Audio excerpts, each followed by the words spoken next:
کھلے آنکھ صلی اللہ کہتے کہتے، کھلے آنکھ صلی اللہ کہتے کہتے، کھلے آنکھ صلی اللہ کہتے کہتے۔ الحمدللہ رب العالمین والصلاة والسلام علی خاتم النبیین، اما بعد فاعوذ باللہ من الشیطان الرجیم، بسم اللہ الرحمن الرحیم۔ الصلاة والسلام علیک یا رسول اللہ، الصلاة والسلام علیک یا حبیب اللہ، الصلاة والسلام علیک یا نبی اللہ وعلی آلک واصحابک یا نور اللہ۔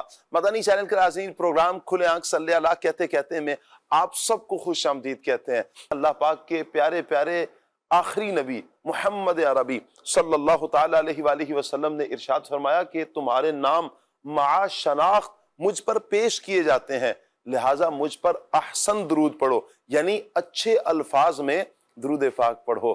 سبحان اللہ، کتنی خوش قسمتی ہے عاشقان رسول کی، غلامان مصطفیٰ صلی اللہ تعالیٰ علیہ وآلہ وسلم کی، کہ جب وہ پیارے آقا صلی اللہ علیہ وآلہ وسلم کی مبارک ذات پر محبت سے درود پڑھتے ہیں تو کریم آقا صلی اللہ علیہ وسلم کی بارگاہ میں نام مع شناخت پیش کیے جاتے ہیں۔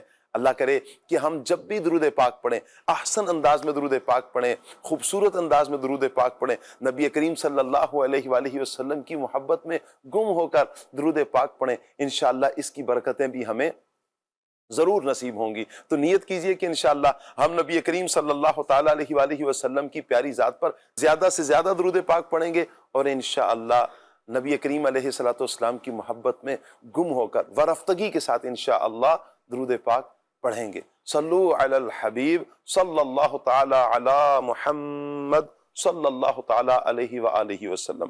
مدنی چینل کے ناظرین، آج کا ہمارا ٹاپک ہے فضائل مکہ مکرمہ۔ سبحان اللہ، یہ وہ شہر ہے کہ جس شہر کی قسم اللہ پاک نے قرآن پاک میں یاد فرمائی ہے۔ یہ وہ شہر ہے کہ جہاں میرے آقا جان عالم صلی اللہ تعالی علیہ وآلہ وسلم تشریف لائے ہیں۔ یہ وہ شہر ہے کہ جہاں میرے آقا کریم صلی اللہ تعالیٰ علیہ وآلہ وسلم کی زندگی کے 53 سال بسر ہوتے ہیں۔ یہ وہ شہر ہے کہ جس شہر سے ہمارے آقا، ہمارے مولا، ہمارے ملجا صلی اللہ تعالیٰ علیہ وآلہ وسلم بے پناہ محبت فرماتے ہیں۔ یہ وہ شہر ہے، شہر مکہ، کہ جہاں نبی کریم صلی اللہ تعالیٰ علیہ وآلہ وسلم کا بچپن بھی گزرتا ہے، نوجوانی بھی گزرتی ہے، جوانی بھی میرے آقا صلی اللہ تعالیٰ علیہ وآلہ وسلم کی یہاں گزرتی ہے۔ یہ وہ شہر ہے کہ جس شہر کی قسمیں اللہ پاک قرآن پاک میں یاد فرماتا ہے، لا اقسم بہذا البلد وانت حل بہذا البلد۔ سبحان اللہ، کہ وہ اس پیارے شہر، شہر مکہ کی قسمیں اللہ پاک قرآن پاک میں یاد فرماتا ہے۔ کتنی رحمتوں والا، کتنی برکتوں والا یہ شہر ہے۔ سب سے پہلے لوگوں کی عبادت کے لیے بننے والا جو جگہ ہے مکہ مکرمہ، اس میں یہ خانہ کعبہ ہے۔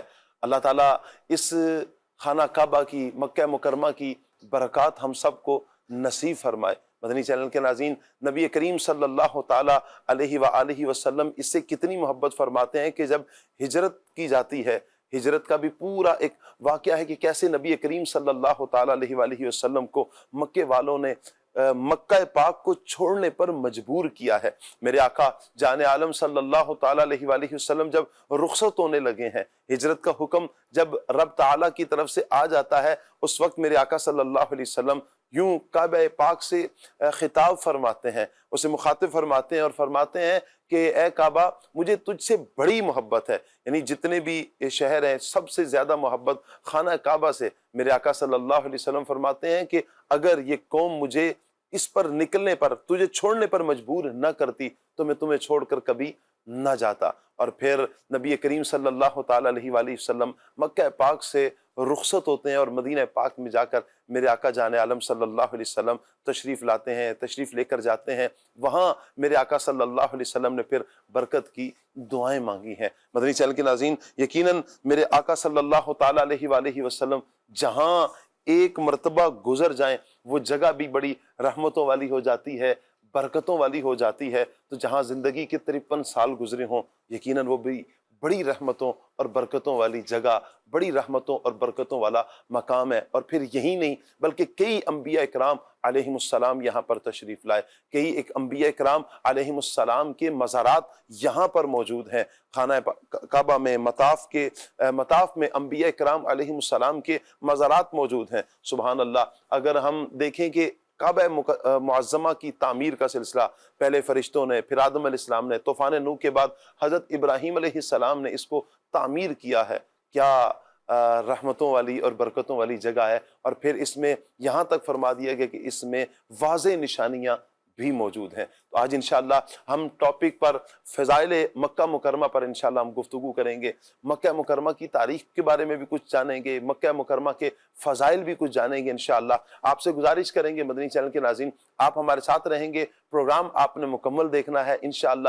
علم دین کا ڈھیر و خزانہ جہاں ہاتھ آئے گا وہیں پر انشاءاللہ مکہ مکرمہ کی محبت بھی دل میں ضرور پیدا ہوگی۔ اللہ پاک سب دیکھنے والوں کو، سننے والوں کو برکتیں عطا فرمائے۔ آئیے مدنی چینل کے ناظرین سیگمنٹ کی طرف بڑھتے ہیں۔ سیگمنٹ ہے پیغام قرآن۔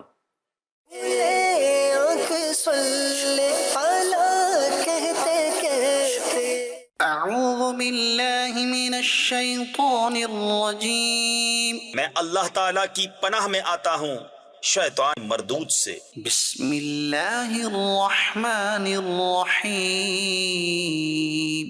اللہ کے نام سے شروع جو نہایت مہربان رحم والا۔ فبدل الذين ظلموا قولا غير الذي قيل لهم فأنزلنا على الذين ظلموا رجزا من السماء بما كانوا يفسقون۔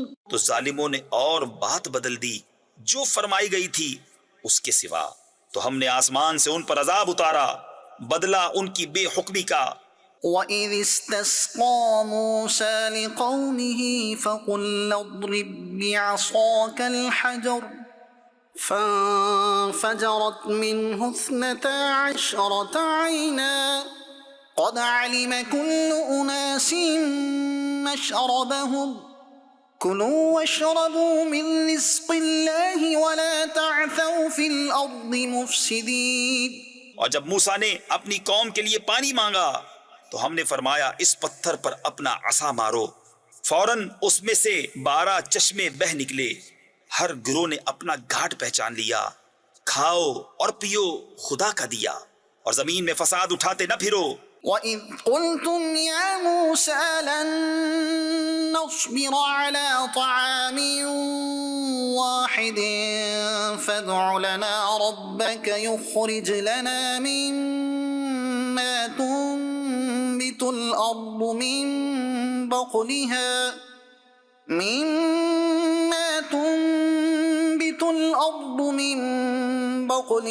وَقِثَّائِهَا وَفُومِهَا وَعَدَسِهَا وَبَصَلِهَا قَالَ أَتَسْتَبْدِلُونَ الَّذِي هُوَ أَدْنَىٰ بِالَّذِي هُوَ خَيْرٌ۔ اور جب تم نے کہا اے موسیٰ ہم سے تو ایک کھانے پر ہرگز صبر نہ ہوگا، تو آپ اپنے رب سے دعا کیجئے کہ زمین کی اگائی ہوئی چیزیں ہمارے لیے نکالے، کچھ ساگ اور ککڑی اور گیہوں اور مسور اور پیاز۔ فرمایا کیا ادنا چیز کو بہتر کے بدلے مانگتے ہو؟ اهبطوا مصرا فإن لكم ما سألتم وضربت عليهم الذلة والمسكنة وباءوا بغضب من الله ذلك بأنهم كانوا يكفرون بآيات الله ويقتلون النبيين بغير الحق ذلك بما عصوا وكانوا يعتدون۔ اچھا مصر یا کسی شہر میں اترو، وہاں تمہیں ملے گا جو تم نے مانگا، اور ان پر مقرر کر دی گئی خواری اور ناداری، اور خدا کے غضب میں لوٹے۔ یہ بدلہ تھا اس کا کہ وہ اللہ کی آیتوں کا انکار کرتے اور انبیاء کو ناحق شہید کرتے۔ یہ بدلہ تھا ان کی نافرمانیوں اور حد سے بڑھنے کا۔ إن الذين آمنوا والذين هادوا والنصارى والصابئين من آمن بالله واليوم الآخر وعمل صالحا فلهم أجرهم عند ربهم ولا خوف عليهم ولا هم يحزنون. بے شک ایمان والے نیز یہودیوں اور نصرانیوں اور ستارہ پرستوں میں سے وہ کہ سچے دل سے اللہ اور پچھلے دن پر ایمان لائیں اور نیک کام کریں، ان کا ثواب ان کے رب کے پاس ہے، اور نہ انہیں کچھ اندیشہ ہو اور نہ کچھ غم. وَإِذْ أَخَذْنَا مِيثَاقَكُمْ وَرَفَعْنَا فَوْقَكُمُ الطُّورَ خُذُوا مَا آتَيْنَاكُمْ بِقُوَّةٍ وَاذْكُرُوا مَا فِيهِ لَعَلَّكُمْ تَتَّقُونَ. اور جب ہم نے تم سے عہد لیا اور تم پر طور کو اونچا کیا، لو جو کچھ ہم تم کو دیتے ہیں زور سے، اور اس کے مضمون یاد کرو اس امید پر کہ تمہیں پرہیزگاری ملے. ثم توليتم من بعد ذلك فلولا فضل الله عليكم ورحمته لكنتم من الخاسرين. پھر اس کے بعد تم پھر گئے تو اگر اللہ کا فضل اور اس کی رحمت تم پر نہ ہوتی تو تم ٹوٹے یعنی نقصان والوں میں ہو جاتے. وَلَقَدْ عَلِمْتُمُ الَّذِينَ اعْتَدَوْا مِنكُمْ فِي السَّبْتِ فَقُلْنَا لَهُمْ كُونُوا قِرَدَةً خَاسِئِينَ فَجَعَلْنَاهَا نَكَالًا لِمَا بَيْنَ يَدَيْهَا وَمَا خَلْفَهَا وَمَوْعِظَةً لِلْمُتَّقِينَ. اور بے شک ضرور تمہیں معلوم ہے تم میں کہ وہ جنہوں نے ہفتہ میں سرکشی کی تو ہم نے ان سے فرمایا کہ ہو جاؤ بندر دھتکارے ہوئے، تو ہم نے اس بستی کا یہ واقعہ اس کے آگے اور پیچھے والوں کے لیے عبرت کر دیا اور پرہیزگاروں کے لیے نصیحت. وَإِذْ قَالَ مُوسَى لِقَوْمِهِ إِنَّ اللَّهَ يَأْمُرُكُمْ أَن تَذْبَحُوا بَقَرَةً قَالُوا أَتَتَّخِذُنَا هُزُوًا قال اعوذ باللہ ان اکون من الجاہلین. اور جب موسیٰ نے اپنی قوم سے فرمایا خدا تمہیں حکم دیتا ہے کہ ایک گائے ذبح کرو، بولے کہ آپ ہمیں مسخرہ بناتے ہیں. فرمایا خدا کی پناہ کہ میں جاہلوں سے ہوں. قالوا ادع لنا ربك يبين لنا ما هي قال انه يقول انها بقرة لا فارض ولا بكر عوان بين ذلك فافعلوا ما تؤمرون. بولے اپنے رب سے دعا کیجئے کہ وہ ہمیں بتا دے گائے کیسی. کہا وہ فرماتا ہے کہ وہ ایک گائے ہے، نہ بوڑھی اور نہ اوسر یعنی بچیا، بلکہ ان دونوں کے بیچ میں، تو کرو جس کا تمہیں حکم ہوتا ہے. قالوا ادع لنا ربك يبين لنا ما لونها قال إنه يقول إنها بقرة صفراء فاقع لونها تسر الناظرين. بولے اپنے رب سے دعا کیجئے ہمیں بتا دے اس کا رنگ کیا ہے.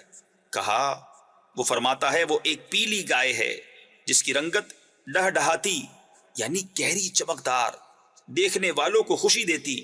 قالوا ادع لنا ربك يبين لنا ما هي إن البقرة شابه علينا وإنا إن شاء الله لمهتدون. بولے اپنے رب سے دعا کیجئے کہ ہمارے لیے صاف بیان کرے وہ گائے کیسی ہے. بے شک گایوں میں ہم کو شبہ پڑ گیا، اور اللہ چاہے تو ہم راہ پا جائیں گے. صدق اللہ العظیم. جزاک اللہ. اللہ پاک نور قرآن سے ہم سب کے سینوں کو منور فرمائے اور قرآن و سنت کے مطابق اللہ پاک ہمیں اپنی زندگی بسر کرنے کی توفیق عطا فرمائے. یقیناً جب ہمارا تعلق مدنی چینل کے ناظرین قرآن کے ساتھ مضبوط ہوگا تو انشاءاللہ دونوں جہانوں کی بھلائیاں پھر ہمارا مقدر ہوں گی۔ قرآن یہ ہے کہ ہمیں یوں کہیں کہ جینے کا سلیقہ بیان کرتا ہے، دنیا میں آئے انسان کیسے رہنا ہے، کیا کرنا ہے، کیا معاملہ۔ جب قرآن و سنت کے مطابق زندگی بسر کی جاتی ہے تو انسان کی زندگی بڑی سکھی زندگی گزرتی ہے، آرام اور چین کی زندگی گزرتی ہے، اور پھر اللہ پاک کی رضا والی زندگی گزرتی ہے۔ یوں کہیں کہ اس دنیا میں رہ کر جنت کمانے والی زندگی بسر ہوتی ہے۔ دونوں جہانوں کی بھلائیاں انسان کا مقدر بنتی ہیں کہ جب بندہ قرآن و سنت کے مطابق اپنی زندگی بسر کرتا ہے۔ اللہ پاک ہمیں عمل کرنے کی توفیق عطا فرمائے۔ آئیے مدنی چینل کے ناظرین اپنے مہمانوں کو دعوت دیتے ہیں۔ آج انشاءاللہ مفتی کفیل صاحب ہمارے ساتھ ہوں گے۔ مرحبا کہتے ہیں مفتی صاحب کو۔ ماشاءاللہ۔ السلام علیکم ورحمۃ اللہ وبرکاتہ۔ السلام ورحمۃ اللہ وبرکاتہ۔ ماشاءاللہ۔ تشریف رکھیے۔ انشاءاللہ دانیال مدنی ہمارے ساتھ ہوں گے۔ مرحبا کہتے ہیں۔ السلام علیکم ورحمۃ اللہ وبرکاتہ۔ کیسے ہیں دانیال بھائی؟ الحمدللہ رب العالمین۔ کچھ ہی دیر میں انشاءاللہ ہم پیارے پیارے نعت خواں عدنان شیخ صاحب کی بھی انشاءاللہ ہم زیارت کریں گے، کلام بھی انشاءاللہ ہم ان سے سنیں گے۔ اس سے پہلے کہ ہم شیخ صاحب کی طرف بڑھیں، چونکہ ہمارا آج کا ٹاپک فضائل مکہ مکرمہ ہے، انشاءاللہ ہم ٹاپک پر مبلغین سے گفتگو بھی کریں گے، مفتی صاحب سے آپ کے شرعی سوالات بھی ہم انشاءاللہ لیں گے۔ مفتی صاحب فضائل مکہ ہیں، میں چاہوں گا کہ آپ مکہ مکرمہ کے فضائل پر کچھ ارشاد فرمائیں۔ بسم اللہ الرحمن الرحیم۔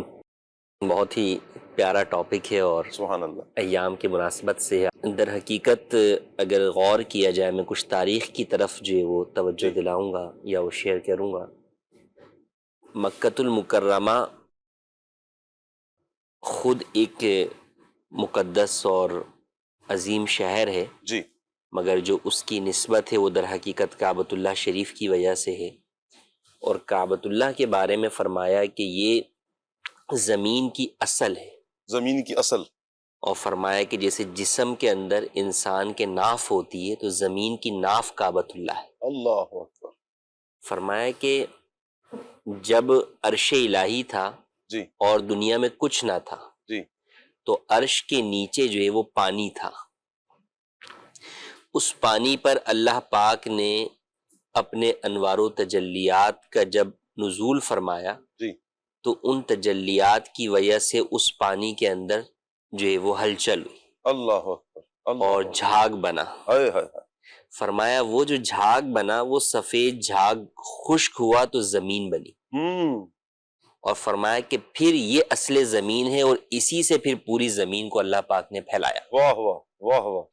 تو فرمایا اسی لیے کعبہ اصل زمین ہے اور زمین کی ناف ہے، اور زمین والوں پر جتنی بھی رحمت و انوار و تجلیات کا نزول ہوتا ہے وہ اس کعبۃ اللہ کے ذریعے سے ہوتا ہے۔ سبحان اللہ، سبحان اللہ، کیا بات ہے۔ اور پھر فرمایا کہ جب واہ، حضرت آدم علیہ السلام جو وہ دنیا میں تشریف لائے تو چونکہ اکیلے تھے تو وحشت ہوئی، تو اللہ پاک سے آپ نے دعا مانگی کہ یا اللہ مجھے کوئی عبادت کی جگہ عطا فرما، کہاں عبادت کروں؟ تو جبریل علیہ السلام کو حکم ہوا کہ ان کو کعبۃ اللہ شریف کے پاس جو ہے وہ اللہ لے جائیں۔ سبحان اللہ۔ جبریل امین جو ہے وہ آپ کو کعبۃ اللہ شریف کے پاس لائے اور وہاں پر اپنا پر مارا تو اس سے کعبۃ اللہ کے گرد جو ہے وہ بنیادیں ظاہر ہو گئیں، جی اور پھر فرشتوں نے ان بنیادوں کے اندر پتھر بھر کر اس کی جو ہے وہ مزید بنیادوں کو بلند کیا۔ طوفان نوح کے اندر کعبۃ اللہ شریف جو ہے وہ ایک ٹیلے کی صورت کے اندر جو ہے وہ موجود رہا۔ صحیح۔ اور پھر اس کے بعد جب حضرت ابراہیم علیہ نبینا علیہ الصلوۃ والسلام کے بارے میں اللہ پاک نے حکم فرمایا، آپ کو اس کی تعمیر کا حکم دیا، تو فرمایا کہ اس وقت جو ہے وہ ایک ابر سایہ دان جو ہے وہ ایک آیا، اور اللہ نے جب حکم دیا تو آپ نے انہی بنیادوں کے اوپر جو کہ فرشتوں نے قائم کی تھی اس کی تعمیر کی، اللہ، اور اس وقت نشانی کے لیے وہ بادل بھیجا گیا جی کہ جو پورا کعبۃ اللہ شریف کی جو ہے وہ مطابق تھا، اور آپ اس کی یعنی سائے کے مطابق جو ہے وہ آپ نے اس کی تعمیر جو ہے وہ فرمایا۔ واہ واہ واہ واہ، سبحان اللہ۔ اور فرمایا کہ پھر یوں جو ہے وہ کعبۃ اللہ شریف کا آپ نے وہاں پر پھر جو حکم بھی دیا، اور فرمایا کہ اس کی برکت کے لیے یا اس کی فضیلت کے لیے اتنا ہی کافی ہے کہ اللہ نے فرمایا طاہرا بیتیا، واہ، میرا گھر صاف کرو۔ اللہ اکبر، اللہ نے حضرت ابراہیم علیہ السلام اسماعیل علیہ السلام کو فرمایا ہائے ہائے ہائے، کہ طواف کرنے والوں کے لیے اور رکوع سجود کرنے والوں کے لیے میرا گھر صاف کرو. سبحان اللہ. تو فرمایا کہ میرا گھر کہنا کسی کو، یہی کعبۃ اللہ کی فضیلت کے لیے سب سے بڑھ کر چیز. اور خالق کائنات نے فرمایا، اللہ فرما پاک دیا نے فرمایا کہ یہ میرا گھر میرا ہے. گھر. واہ واہ، یوں تو ساری کائنات اسی کی اسی ہے، کی سب ہے، کچھ اسی سب کا کچھ ہے، اسی کا. لیکن جو اس کے ساتھ نسبت اللہ نے جو ہے وہ ارشاد فرمائی تو جی. اس کی وجہ سے اس کا مقام ہی جو ہے وہ جدا ہے. جی. فرمایا کہ کعبۃ اللہ شریف جو ہے وہ ایسی جگہ ہے کہ جس کی طرف دنیا بھر میں ایک تو امن ہے، دوسرا لوگ اس کی طرف رجوع کرتے ہیں. واہ واہ، سبحان اللہ. فرمایا اسی لیے جس نے کعبہ ایک بار دیکھا ہے نا، اس کے ہائے دل ہائے. سے کبھی دوبارہ جو ہے نا وہاں پلٹنے کی یاد جائے گی نہیں. اللہ، ہر بار اس کا اللہ دل اس کی اکبر. طرف مشتاق ہوتا رہے. واہ واہ واہ فرمایا واہ، اسی لیے اللہ نے قرآن میں فرمایا ہم نے لوگوں کے لیے اس کو پلٹنے کی جگہ بنایا کیا بات ہے. کہ لوگ اس کی طرف رجوع کریں گے. تو فرمایا کہ یوں بھی رجوع ہے اور اس طرح بھی رجوع ہے کہ ہر مسلمان نماز میں اس کی طرف متوجہ ہوتا ہے. متوجہ ہوتا ہے. اور فرمایا کہ دنیا کے ہر کونے کے اندر کعبۃ اللہ چونکہ درمیان میں ہے تو اس اعتبار سے پوری دنیا کے اندر کہیں بھی فجر ہو رہی ہوگی تو کہیں ظہر ہو رہی ہوگی تو کہیں عصر ہو رہی ہوگی تو کہیں مغرب کہیں عشاء، جی. ہر وقت جو ہے وہ نماز کے اندر اس کی طرف کوئی نہ کوئی متوجہ ہو. سبحان اللہ. واہ واہ. پھر فرمایا کہ کعبۃ اللہ شریف کے بارے میں بڑا پیارا جو ہے وہ ہے کہ اس کی اگر ہم بات کریں تو کعبۃ اللہ شریف کے اندر ویسے تو ہمیں 4 کونے جو ہے وہ نظر آتے ہیں، لیکن اس میں حتیم بھی جو ہے وہ کعبے کا حصہ ہے. تو جب کفار مکہ نے اپنے زمانے میں زمانہ جاہلیت میں کعبۃ اللہ کی تعمیر کی تھی ابراہیم علیہ السلام کے بعد، جی. تو جب ابراہیم علیہ السلام نے کعبۃ اللہ شریف بنایا تھا تو اس کی اونچائی تقریباً 9 گز کے قریب تھی صحیح. اور اس کا دروازہ زمین کے ساتھ ملا ہوا تھا. جی. لیکن جب کفار مکہ نے دوبارہ سیلاب کے اندر اس کی عمارت جو ہے وہ ڈوب گئی تو انہوں نے دوبارہ اس کی تعمیر کی. تو انہوں نے اس وقت انہوں نے کہا کہ بھئی ہم نے اچھا ان کے ذہن میں بھی تھا کہ اگرچہ کفار تھے جی. لیکن تھا کہ یہ اللہ کا گھر ہے. جی. تو انہوں نے کہا کہ اس کی عمارت کی تعمیر میں حلال پیسہ لگانا ہے، اللہ، حرام پیسہ نہیں لگانا. صحیح. تو انہوں نے پھر پیسہ جو جمع کیا تو اس کے اندر اتنی ہی عمارت بن سکی جو حتیم کے علاوہ تھی. جی. تو یوں حتیم کو انہوں نے پھر جو ہے وہ اس وقت تعمیر نہیں کیا اور اس کو باہر چھوڑ دیا. جی. اور پھر جو ہے وہ اس کی انہوں نے جو ہے وہ تعمیر کی اور اس میں انہوں نے کچھ تبدیلیاں کی اپنے حساب سے کہ انہوں نے جو ہے وہ دروازہ جو ہے وہ بلند کر دیا تاکہ وہ جس کو چاہے آنے دیں، اندر داخل ہونے دیں، جس کو چاہے جو ہے وہ روک دیں. اسی طرح انہوں نے کعبۃ اللہ کے اندر زینہ بنایا جو کہ کعبۃ اللہ کی چھت پر جاتا تھا. صحیح. جبکہ حضرت ابراہیم علیہ السلام نے جب بنایا تھا تو وہ چھت تو تھی لیکن اس کے اندر زینہ جو ہے وہ موجود نہیں تھا. اور پھر اسی حال کے اوپر کعبۃ اللہ شریف کی تعمیر نبی کریم صلی اللہ علیہ وسلم کے مبارک دور میں تو نہیں ہوئی، مگر آپ صلی اللہ علیہ وسلم کی یہ خواہش تھی کہ اس کی تعمیر جو ہے وہ ابراہیم علیہ السلام کے مطابق ہی ہو جائے. صحیح. مگر فرمایا سیدہ عائشہ صدیقہ رضی اللہ تعالیٰ عنہ کو کہ تمہاری قوم چونکہ ابھی اسلام قبول کیا تو کہیں اس وجہ سے جی. ان کے لیے پریشان کن یہ چیز نہ ہو جائے کہ بھئی یہ کعبۃ اللہ کی انہوں نے کیفیت تبدیل کر دی ہے، حیت تبدیل کر دی ہے. تو حضرت عبداللہ بن زبیر رضی اللہ تعالیٰ عنہ نے اپنے مبارک دور کے اندر کعبۃ اللہ کو دوبارہ جو ہے وہ ابراہیم علیہ السلام کے مطابق بنوایا. صحیح. اب پھر بعد میں حجاج بن یوسف نے دوبارہ جو ہے وہ اس کو قریش کے مطابق جو ہے وہ بنا دیا. اب بہرحال یہ اسی کے مطابق جو ہے وہ بنا ہوا ہے. تو فرمایا کہ کعبۃ اللہ کے جو 2 کونے ہیں، 4 کونوں کی ہم بات کریں تو آپ دیکھیں کہ ایک کونے کے اوپر استلام کیا جاتا ہے جو کہ حجر اسود والا کونا ہے، اس کو رکن اسود بھی کہتے ہیں. جی. دوسرا کونا جو اس کے سے پہلے آتا ہے وہ رکن یمانی کہلاتے ہیں. صحیح. فرمایا یہ 2 کونے وہ ہیں جو آدم علیہ السلام اور ابراہیم علیہ السلام کے اسی پر آج تک قائم ہیں. اللہ اکبر. اور فرمایا چونکہ جو ادھر والے 2 کونے ہیں یہ دونوں کونے جو ہے وہ چونکہ جب حتیم شریف باہر آ گیا تو یہ دونوں اصل اس کے اوپر واقع نہیں ہے. تو فرمایا کہ اسی لیے ان 2 کونوں کو تو چوما جاتا ہے اور برکت حاصل کی جاتی ہے، ان 2 کونوں کو جو ہے وہ چومنے کا حکم نہیں. پھر فرمایا کہ رکن اسود میں 2 فضیلتیں، ایک تو وہ ابراہیم علیہ السلام اور آدم علیہ السلام کی اس پر واقع ہے، دوسرا اس میں حجر اسود ہے. تو اس لیے اس کو چوما بھی جاتا ہے اور اس کو دور سے استلام بھی کیا جاتا ہے. جبکہ جو رکن یمانی ہے اس میں صرف ایک فضیلت ہے کہ وہ اس جگہ پر قائم ہے جہاں پر اصل جو ہے وہ کونا تھا. فرمایا اس لیے اس کو ہاتھ لگا کر جو ہے وہ اس کو مس کر کے برکت حاصل کی جاتی ہے. چوم بھی سکتے ہیں لیکن اس کا استلام جو ہے وہ نہیں ہے.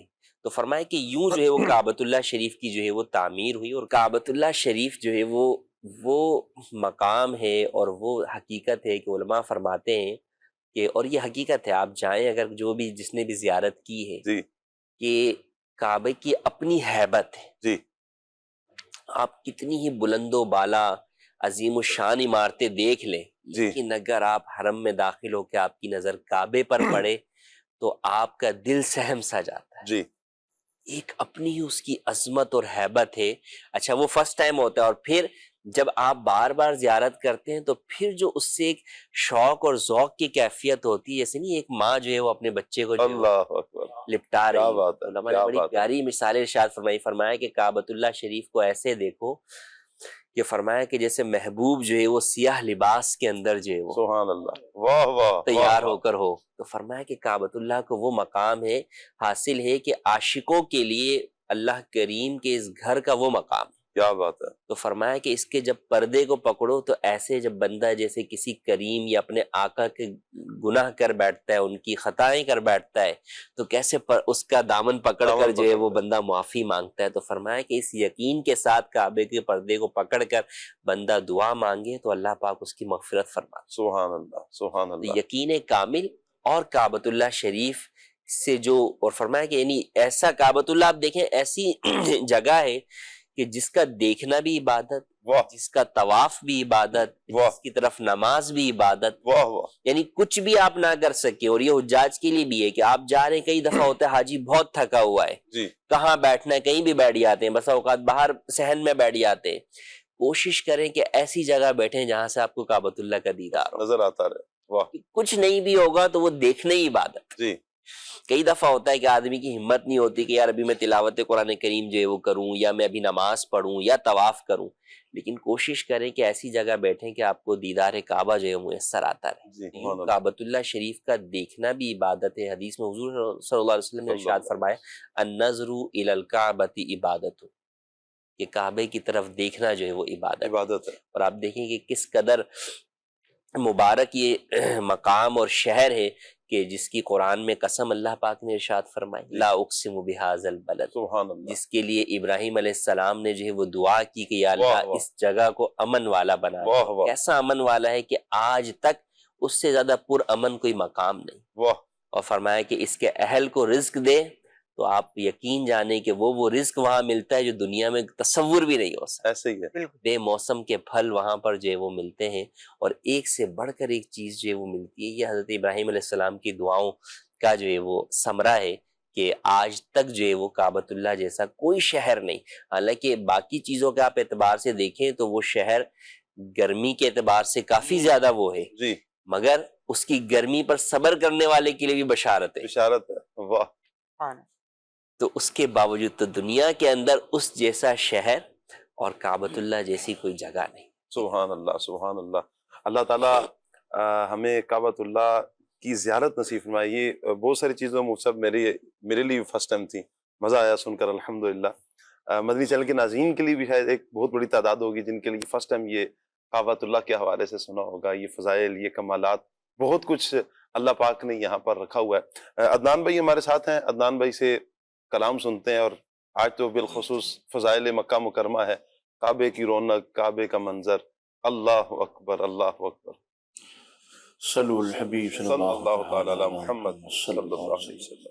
کعبے کی رونق، کعبے کا منظر، کعبے کی رونق، کعبے کا منظر، اللہ اکبر، اللہ اکبر، اللہ اکبر، اللہ اکبر، دیکھو تو دیکھے جاؤ برابر، دیکھو تو دیکھے جاؤ برابر، اللہ اکبر، اللہ اکبر، بولو اللہ اکبر، اللہ اکبر۔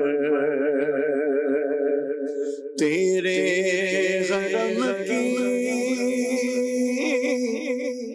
کیا بات مولا،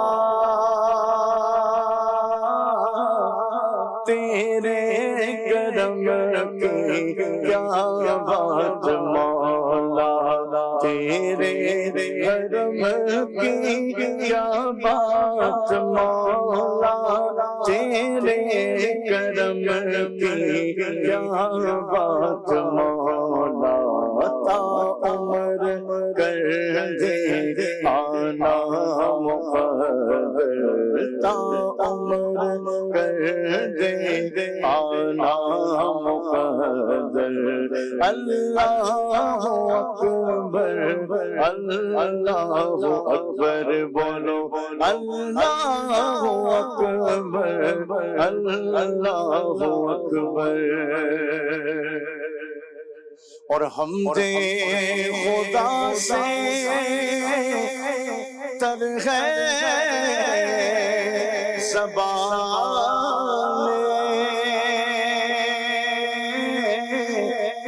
کانوں میں رس گوتی ہیں اذان، حمدِ خدا سے تر ہے زبان، کانوں میں رس گوتی ہیں اذان، بس ایک صدا آ رہی ہے برابر، بس ایک صدا آ رہی ہے برابر، اللہ اکبر اللہ اکبر بولو، اللہ اکبر اللہ اکبر۔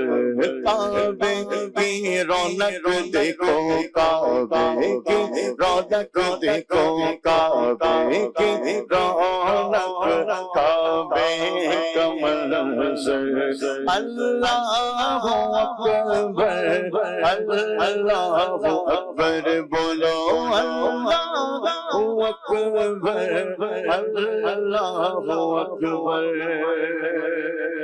اور یاد آ گئی جب اپنی خطائیں،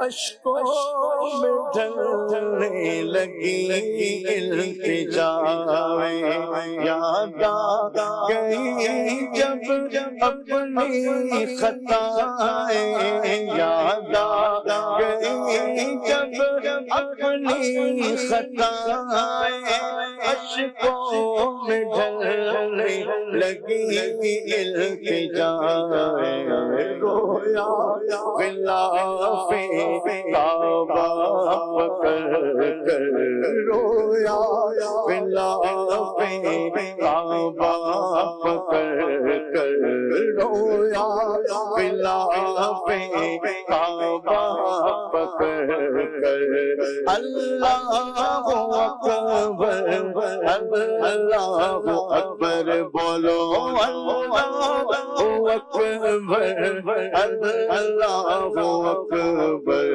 رویا غلاف کعبہ پکڑ کر، رویا غلاف کعبہ پکڑ کر، اللہ اکبر اللہ اکبر، غلاف خانہ کعبہ تھا میرے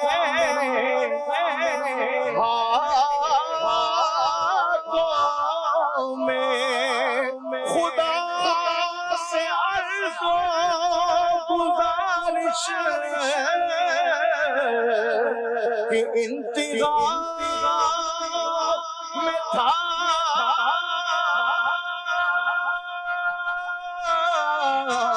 یاد آ گئی جب اپنی خطائیں، یاد آ گئی جب اپنی خطائیں، اشکوں میں ڈھلنے لگی التجائیں، رویا غلاف کعبہ پکڑ میں تو رویا غلاف کعبہ کعبہ پکڑ کر اللہ اکبر اللہ اکبر اللہ اکبر حضور کعبہ حاضر ہے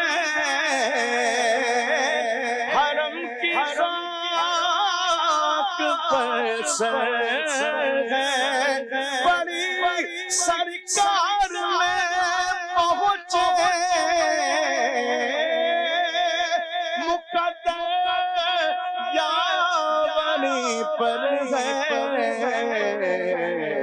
رویا خلاف کعبہ پکڑ کر رویا خلاف کعبہ پکڑ کر رویا خلاف کعبہ پکڑ کر اللہ اکبر اللہ اکبر بولو اللہ اکبر اللہ اکبر مانگی ہے میں نے جتنی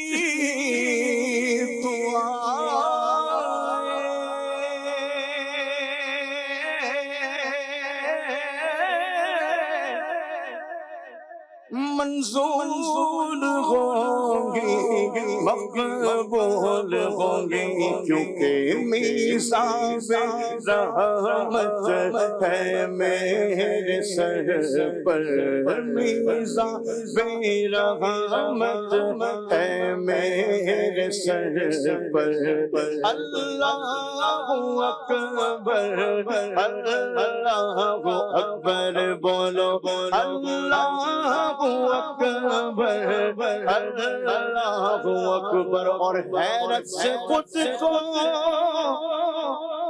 کبھی دیکھتا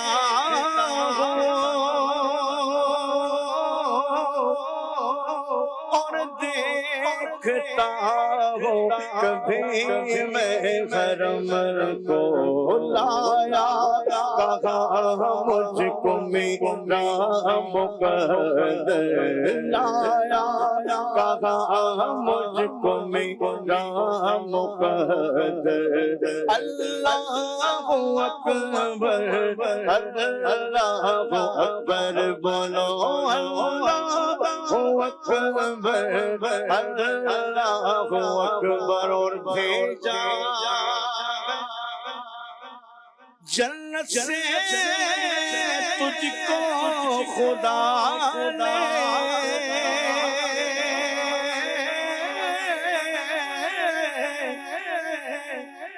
چوما تجھ کو میرے مصطفیٰ نے بھیجا ہے جنت سے تجھ کو خدا نے چوما تجھ کو میرے مصطفیٰ نے اے سنگ اسود تیرا مقدر اے حجر اسود تیرا مقدر اللہ اکبر اللہ اکبر اور کعبے کے اوپر سے جاتے نہیں کس کو ادب یہ سکھاتے نہیں ہیں کتنے مؤدب ہے وہ کبوتر کتنے مؤدب ہے وہ کبوتر اللہ اکبر اللہ اکبر اللہ اکبر اور دیکھا صفا مروا بھی دیکھا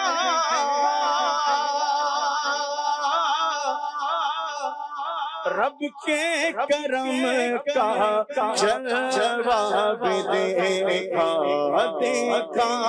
روا ایک سروراہ سمندر دیکھا روا ایک سروراہ سمندر اللہ اکبر اللہ اکبر بولو اللہ اکبر اللہ اکبر اور مولا سمیع اور کیا چاہتا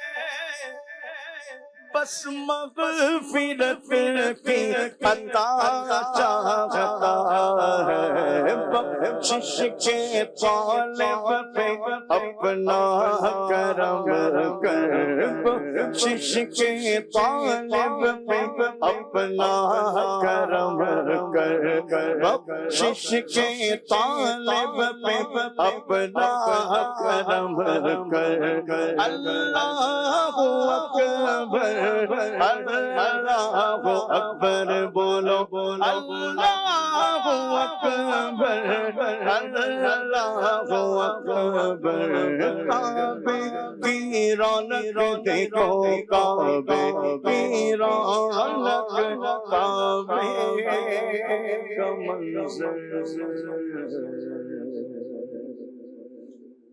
اللہ اکبر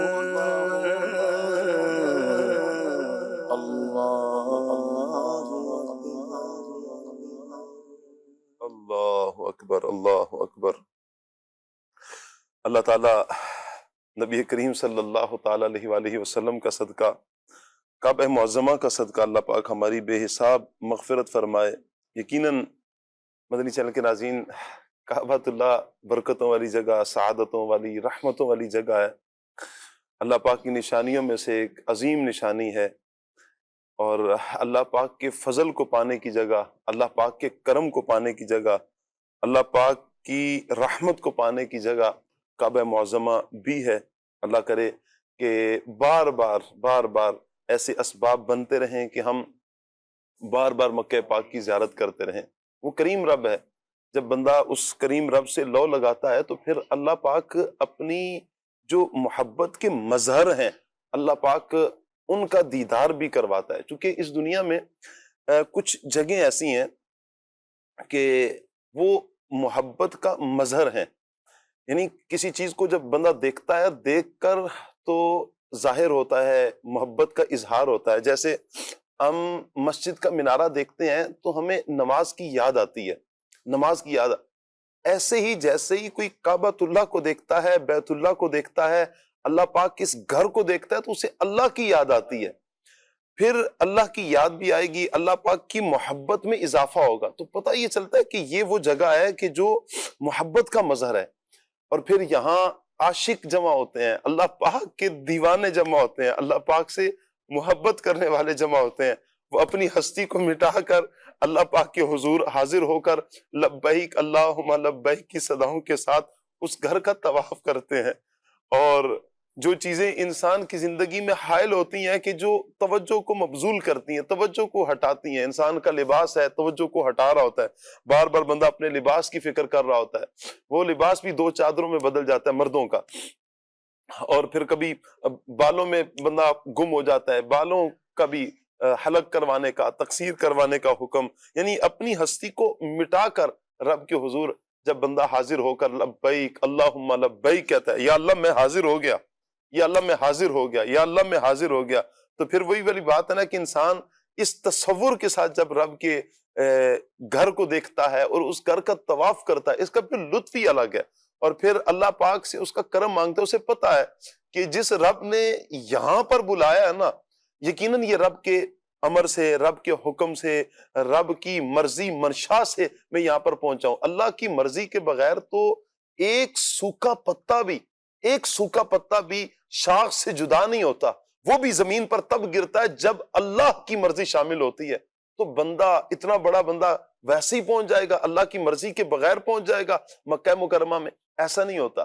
بلکہ اللہ کی مرضی، اللہ کی منشا اس بندے کے بارے میں یہی ہوتی ہے، پھر وہ بندہ وہاں پر پہنچتا ہے۔ اللہ اکبر۔ پھر مکہ مکرمہ میں جو البلد ہے، بلد الامین ہے، البلدہ ہے، القریہ ہے، القادسیہ ہے، البیت ہے، العتیق ہے، معاد ہے، بکہ ہے، الرأس ہے، ام القریٰ ہے، مکہ المکرمہ ہے، کعبہ معظمہ ہے۔ یہ کچھ نام ہیں جو اس کے القاب، یوں کہیں کہ ان ناموں کے ساتھ بھی مکہ مکرمہ کو یاد کیا جاتا ہے، رحمت کے بسیرے۔ اور پھر سب سے بڑی خاصیت جو مفتی صاحب نے بیان فرمائی نا، اس گھر کو اللہ پاک نے اپنا گھر کہا ہے۔ کتنا بڑا یہ اعزاز حاصل ہے، اور کوئی اعزاز نہ بھی ہو تو یہ اعزاز کیا کافی ہے، کیا کافی نہیں کہ اللہ پاک نے اس گھر کو اپنا گھر کہا ہے۔ یہ میرا گھر، میرے گھر میں جو نماز کے لیے آنے والے، رکوع کرنے والے، طواف کرنے والوں کے لیے پاک کرنے کا حکم دیا گیا، تو یہ اتنا بڑا اعزاز۔ اچھا، یہاں ایک سوال یہ بھی پیدا ہوتا ہے کہ اگر ہم تھوڑا تاریخ کی طرف جائیں، تھوڑا ماضی کی طرف جائیں دانیال بھائی، تو یہ تو بالکل پہاڑ تھے، چٹیل، یعنی صرف پہاڑ ہی پہاڑ تھے، اور آج اگر ہم دیکھتے ہیں تو آج نہیں بلکہ صدیوں سے یہ ایسا آباد ہے کہ دل کھنچتے ہیں اس کی طرف۔ یعنی جو ایک مرتبہ حاضر ہو جائے، جا چکا ہو، تو پھر اس کی تمنا یہی ہوتی ہے، بار بار تمنا ہوتی ہے، بار بار جائیں۔ ویسے تو دنیا کا اصول یہ ہے کہ بندہ ایک جگہ کہیں گھومنے کے لیے جاتا ہے، سیر کرنے کے لیے جائے، یہ دنیا کا اصول ہے۔ سیر کرنے کے لیے کوئی ایک چیز کو بندہ ایک دو دفعہ دیکھتا ہے، تیسری دفعہ دل مائل نہیں ہوتا، بندہ کہتا ہے کہ نہیں کہیں اور جائیں، نہیں کہیں اور جائیں۔ لیکن یہ واحد شہر ہے، یہ ایسا پیارا شہر ہے کہ 1000 مرتبہ بھی بندہ جائے پھر بھی تمنا یہی ہوتی ہے، پھر بھی یہیں جائے، پھر یہیں جائے، پھر یہیں جائے۔ میں چاہوں گا کہ اس کی آباد کاری کے حوالے سے جو تاریخ ہے ایک پوری، اس حوالے سے کچھ ارشاد فرمائیں۔ بسم اللہ الرحمن الرحیم۔ سب سے پہلے تو بار بار جانے کے حوالے سے آپ نے گفتگو کی تو مجھے ایک شعر یاد آ رہا ہے، جو ہیبت سے رکے مجرم تو رحمت نے کہا بڑھ کر، چلے آؤ چلے آؤ یہ گھر رحمان کا گھر ہے۔ واہ واہ، یعنی بندہ جو ہے وہ سوچے نا کہ میں کہاں آ گیا ہوں۔ کعبے پہ جب پہلی نظر پڑتی ہے، بندہ کعبے کی زیارت کرتا ہے، حدیثوں میں آتا ہے کہ جب بندہ کعبے پر اس کی پہلی نظر پڑتی ہے، کعبے کی زیارت کرتا ہے، تو اگر کعبے کی زیارت کرنے کے بعد کوئی فساد نہ کرے، کوئی فحش گفتگو نہ کرے، تو وہ ایسا ہے جیسا اس دن تھا جس دن اس کی ماں کے پیٹ سے وہ جانا گیا۔ اللہ اکبر۔ اور مدینے کی آباد کاری کے حوالے سے شاہ جی اگر بات کریں تو حضرت ابراہیم علیہ السلام، آپ کی 2 بیویاں تھیں، حضرت حاجرہ رضی اللہ تعالیٰ عنہ اور حضرت سارہ رضی اللہ تعالیٰ عنہ۔ تو حضرت ابراہیم علیہ السلام اپنی اہلیہ کے ساتھ ملک شام کے اندر قیام پذیر تھے۔ تو حضرت حاجرہ رضی اللہ تعالیٰ عنہ کے بطن سے ہیں حضرت اسماعیل علیہ السلام۔ تو حضرت سارہ بھی چونکہ حضرت ابراہیم علیہ السلام کی اہلیہ تھی اور آپ کی کوئی اولاد نہیں تھی، تو آپ کو جو ہے وہ رشک ہونے لگا۔ 2 چیز ہوتی ہے باپو، ایک ہوتا ہے حسد، کہ سامنے والے سے وہ چیز زائل ہو جائے اور مجھے مل جائے، یہ جائز نہیں ہے، اور ایک ہوتا ہے رشک، جسے ہم غبطہ بھی کہتے ہیں، کہ سامنے والی سے زائل نہ ہو بلکہ اللہ سے دعا کی جاتی ہے کہ اللہ جیسا اس کے پاس ایسا مجھے بھی عطا کر دے۔ تو حضرت سارہ رضی اللہ تعالیٰ عنہ کو جو ہے وہ رشک ہوا، تو آپ نے حضرت ابراہیم سے کہا کہ مجھے رشک ہوتا ہے تو آپ ان کو کہیں لے جائیں تاکہ مجھے جو ہے وہ اس کا احساس نہ ہو۔ تو حضرت ابراہیم علیہ السلام کو اللہ پاک نے پھر وحی بھی فرمائی کہ آپ اپنی اہلیہ حضرت حاجرہ اور حضرت اسماعیل کو لے کر کسی دور بیابان میں تشریف لے جائیں۔ چنانچہ حضرت ابراہیم علیہ السلام حضرت حاجرہ اور حضرت اسماعیل علیہ السلام کے ساتھ جو ہے وہ سرزمین مکہ میں جو ہے وہ آباد ہوئے۔ اچھا، چونکہ اس وقت یہ جو ہے وہ بے آب میدان تھا، یہاں پر پہاڑ ہی پہاڑ ہوا کرتے تھے، تو حضرت ابراہیم علیہ السلام نے حضرت حاجرہ کو اور حضرت اسماعیل علیہ السلام کو وہاں پر چھوڑا، تو حضرت کچھ زاد راہ بھی دے دیا جس میں چند توشہ دان کھجوریں تھی اور ایک پانی کا جو ہے وہ مشکیزہ تھا۔ تو حضرت حاجرہ رضی اللہ تعالیٰ عنہ نے حضرت ابراہیم علیہ السلام سے کہا کہ آپ ہمیں یہاں پر چھوڑ کر جا رہے ہیں۔ حضرت ابراہیم علیہ السلام نے کوئی جواب نہیں دیا، پھر پوچھا، پھر بھی حضرت ابراہیم علیہ السلام نے کوئی جواب نہیں دیا، لیکن جب تیسری مرتبہ پوچھا تو حضرت حاجرہ کے الفاظ یہ تھے کہ آپ ہمیں اپنی مرضی سے چھوڑ کر جا رہے ہیں یا رب تعالیٰ کے حکم سے چھوڑ کر جا رہے ہیں؟ تو حضرت ابراہیم علیہ السلام نے فرمایا کہ میں اللہ تبارک و تعالیٰ کے حکم سے یہاں پر تمہیں چھوڑ کر جا رہا ہوں۔ تو جب حضرت ابراہیم علیہ السلام نے یہ ارشاد فرمایا تو حضرت حاجرہ رضی اللہ تعالیٰ عنہ نے کہا کہ اگر اللہ تبارک و تعالیٰ کہ حکم سے آپ ہمیں چھوڑ کر جا رہے ہیں تو اللہ تبارک و تعالیٰ ہمیں یعنی مجھے اور میرے بچے کو ضائع نہیں فرمائے گا۔ پھر کیا تھا کہ وقت گزرتا گیا، حضرت حاجرہ رضی اللہ تعالیٰ عنہا جو ہے وہ حضرت اسماعیل علیہ السلام کے ساتھ وہاں پر قیام پذیر ہوئی۔ وقت کے ساتھ ساتھ کھجوریں بھی ختم ہو گئی، پانی بھی ختم ہو گیا، یہاں تک کہ جب بھوک اور پیاس کی شدت ہوئی اور حضرت اسماعیل علیہ السلام بھوک اور پیاس سے تڑپنے لگے تو حضرت حاجرہ رضی اللہ تعالیٰ عنہا نے پانی کی تلاش کے اندر صفا و مروہ کے 7 چکر لگائے کہ جس کو اللہ تبارک و تعالیٰ نے آج دنیا والوں کے لیے یادگار بنا دیا، چاہے مرد ہو یا عورت ہو۔ ان 7 چکر کو لگانا عمرے کے لیے اس کے لیے جو ہے وہ ضروری ہوتا ہے۔ تو یہ اللہ تبارک و تعالیٰ نے ایک یاد بنا دی۔ اچھا، پھر حضرت سارہ رضی اللہ تعالیٰ عنہا نے صفا مروہ کے جب چکر لگائے اور پانی نہیں ملا تو حضرت اسماعیل علیہ السلام نے پیاس کی شدت سے جب اپنے پاؤں کو، اپنی ایڑیوں کو رگڑا تو اس سے جو ہے وہ ایسا پانی جاری ہوا کہ جو دودھ کی طرح خالص تھا، یعنی وہ پانی نہیں تھا، وہ غذا بھی تھی اور دودھ بھی تھا اور پانی کے لیے بھی کفایت کیا کرتا تھا۔ زمزم اس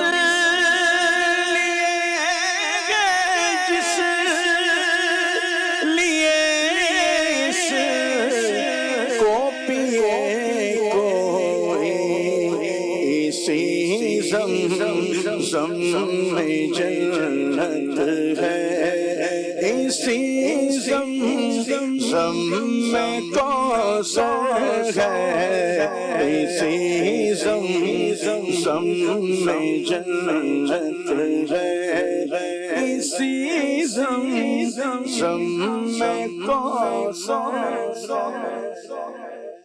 پیارے آقا علیہ السلام نے ارشاد فرمایا کہ زمزم اسی لیے ہے جس لیے اس کو پیا جائے۔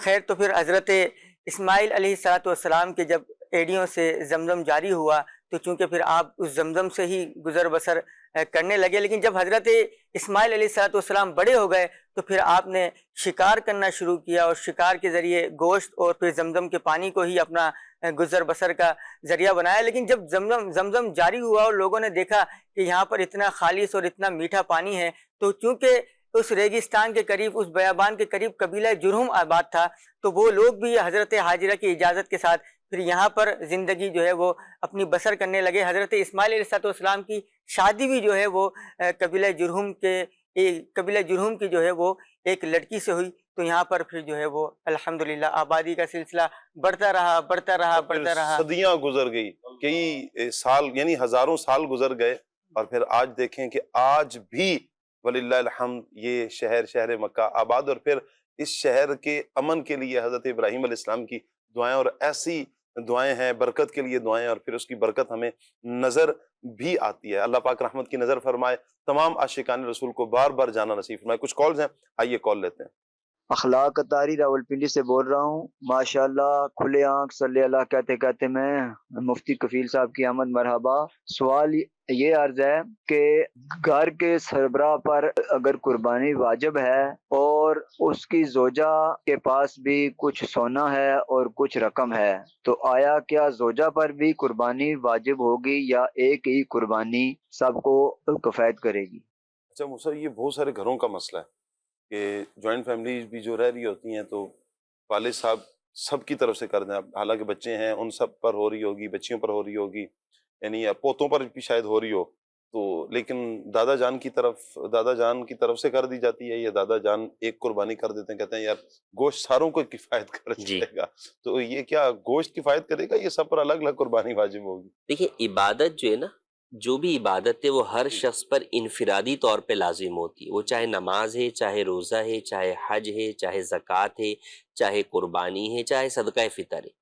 یہ نہیں ہوگا کہ نماز جو ہے وہ جناب سب کی طرف سے دادا جان پڑھ لیں، سب نے اپنی اپنی نماز الگ الگ پڑھنی ہے، روزہ بھی سب نے الگ الگ رکھنا ہے، تو اسی طرح قربانی بھی ہر ایک فرد میں جس پر واجب ہے الگ ہی ادا کرنی ہے۔ تو لہٰذا اگر شوہر پر قربانی واجب ہے تو وہ اپنی طرف سے ادا کرے گا، اور اگر اس کی بیوی کی اوپر لازم ہے تو وہ بھی ادا کرے گی۔ اسی طرح اگر اس کے بالغ بچوں کے اوپر ہے تو وہ بھی اپنی طرف سے ادا کریں گے۔ اب اگر شوہر ان کی طرف سے ادا کرنا چاہتا ہے یا والد بچوں کی طرف سے ادا کرنا چاہتا ہے تو وہ ان کی اجازت سے جو ہے وہ ان کی طرف سے بھی قربانی کر سکتا ہے. لیکن ہر فرد جس کے اوپر قربانی واجب ہے اس کو اپنی جانب سے ایک چھوٹا جانور ذبح کرنا، یعنی بکرا بکری یا دمبا وغیرہ، یا بڑے جانور میں کم از کم ایک حصہ لینا، یہ اس کے لیے ضروری ہے، چونکہ قربانی کا تعلق گوشت کے ساتھ ہے ہی نہیں. جی اللہ نے قرآن میں فرما دیا لن ینال اللہ لحومها ولا دماؤها ولکن ینالہ التقوی منکم. اللہ کو نہ ان جانوروں کا خون پہنچتا ہے نہ گوشت پہنچتا ہے، اسے تو تقوی پہنچتا ہے تمہارا. وہ تقوی کیا ہے؟ وہ اللہ کی رضا کے لیے جانور کا ذبح کرنا، جس کو قرآن میں فرمایا ان صلاتی و نسکی و محیای و مماتی للہ رب العالمین، کہ میری نماز، میری قربانی، میرا جینا مرنا سب کس کے لیے؟ اللہ رب العالمین. سبحان اللہ. یہ وہ تقوی ہے. تو اس لیے قربانی جس پر واجب ہے ہر فرد کو علیحدہ علیحدہ اپنی جانب سے کرنی ہوگی. بس اوقات یوں بھی ہوتا ہے کہ جس کی جانب سے قربانی جس پر واجب نہیں ہوتی، تعظیماً اس کی طرف سے لوگ کر رہے ہوتے ہیں کہ یار اب ہم اپنی طرف سے کریں، والد صاحب حیات ہیں تو ان کی طرف سے کر دیتے ہیں یا والدہ کی طرف سے کر دیتے ہیں، حالانکہ والد والدہ پہ قربانی واجب نہیں ہے، قربانی واجب ان صاحب پر ہے. تو لہٰذا چاہیے کہ آپ اپنی طرف سے قربانی کریں. اللہ نے آپ کو استطاعت دی ہے تو ٹھیک ہے، آپ والد کی طرف سے بھی کر لیں، والدہ کی طرف سے بھی کر لیں، لیکن جب آپ پر واجب ہے تو آپ پر اپنی کرنا کم از کم ضروری ہے. اچھا مجھ سے قربانی کرنی ہے اور وہ بھول گئے ناخن کاٹنا اور وہ بال بھی کٹوانا بھول گئے، چاند نظر آ گیا، تو قربانی بھی کرنی ہے، تو اب اگر کاٹیں گے تو کیا گناہ گار ہوں گے؟ قربانی کے لیے یہ مستحب ہے، قربانی کرنے والے کے لیے بھی، اور جو قربانی نہیں کرتے وہ بھی اگر قربانی کی فضیلت حاصل کرنا چاہتے ہیں تو ان کے لیے یہ مستحب ہے کہ ذوالحجۃ الحرام کا چاند نظر آنے کے بعد قربانی ہونے تک جو ہے وہ اپنے ناخن اور بال وغیرہ نہ کاٹیں. تو اگر، لیکن یہ مستحب عمل ہے، اگر کوئی کاٹ لیتا ہے تو ایسا نہیں کہ اس کی قربانی مکروہ ہو جاتی ہے یا وہ اب قربانی نہیں کر سکتا، نہیں، وہ اب بھی جو ہے وہ کر سکتا ہے.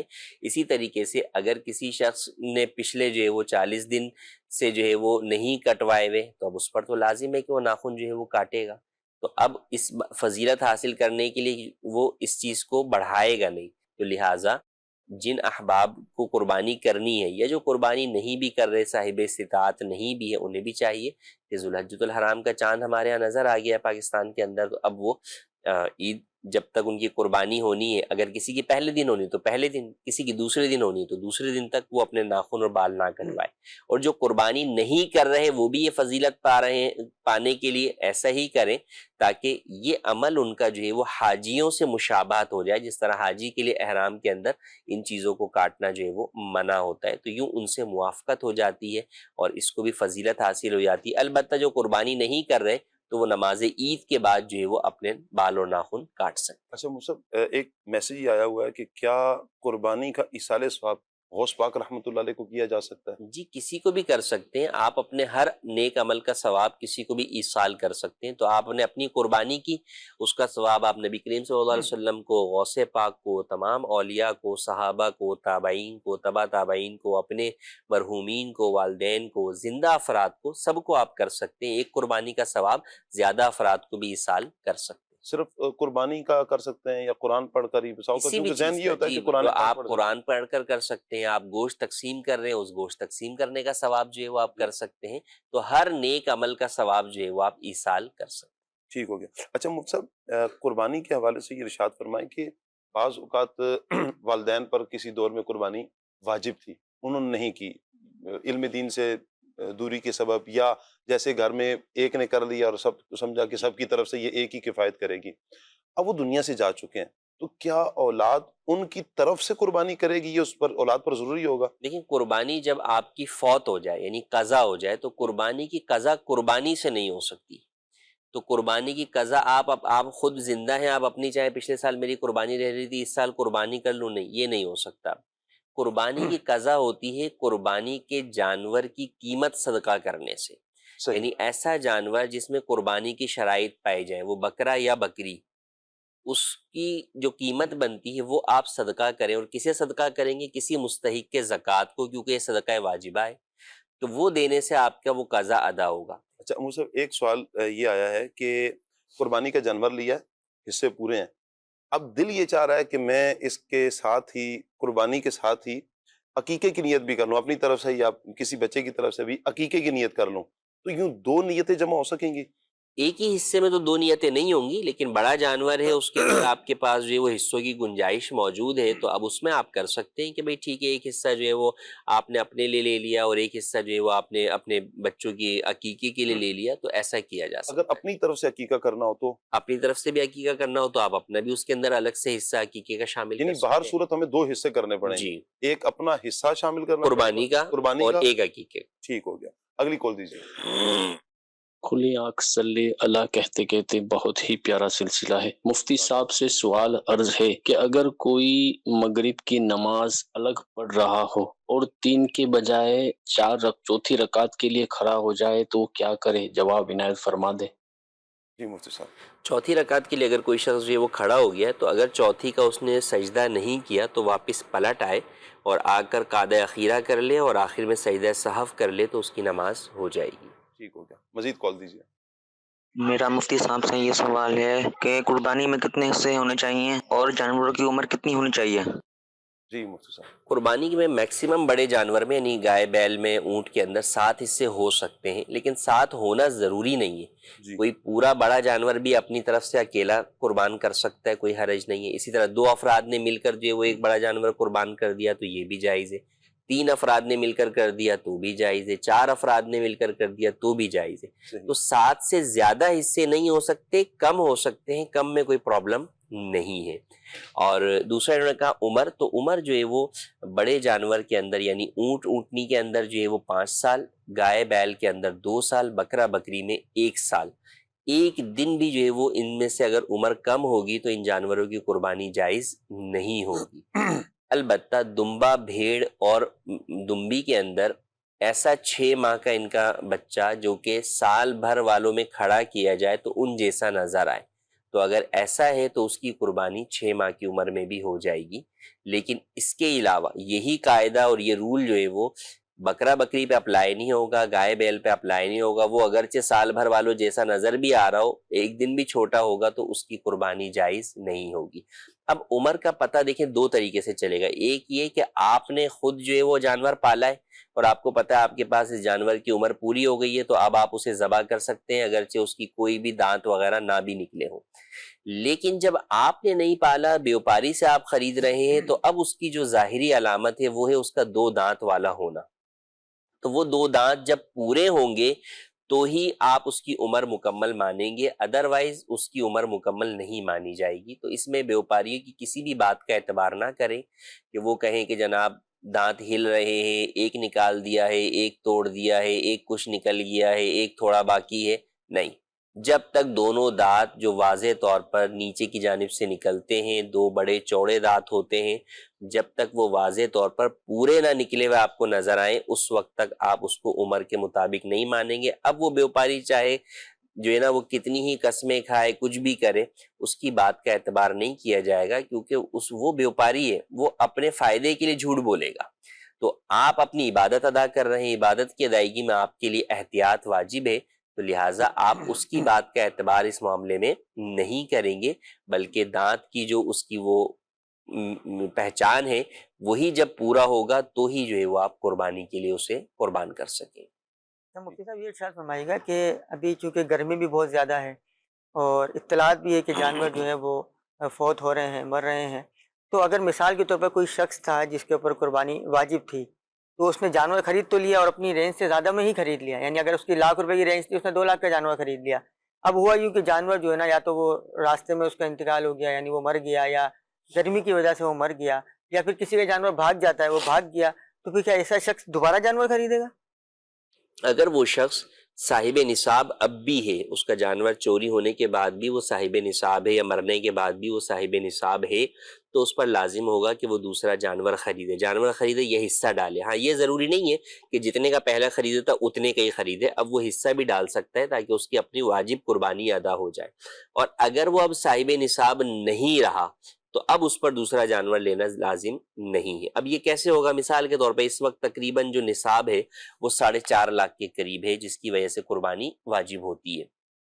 تو اب کسی شخص کے پاس 4.5 لاکھ روپے تھے، اس نے 50,000 کا بکرا لے لیا، اب وہ بکرا مر گیا، تو اب اس کے پاس پیچھے کتنے بچے؟ 4 لاکھ بچے، جو کہ نصاب سے کم ہے۔ تو اب اس پر ضروری نہیں ہے کہ یہ دوسرا جانور لے کر آئے، لیکن اگر ایک شخص ہے جس کے پاس 5 لاکھ روپے تھے اور وہ 50,000 کا بکرا لایا تھا، تو اگر اس کا وہ بکرا مر گیا تو اب بھی وہ پیچھے کیا ہے، صاحب نصاب ہے، کیونکہ 4.5 لمٹ ہے نصاب کی، تو اس پر لازم ہوگا کہ وہ دوسرا بکرا لائے یا وہ کوئی حصہ بڑے جانور میں ڈالے۔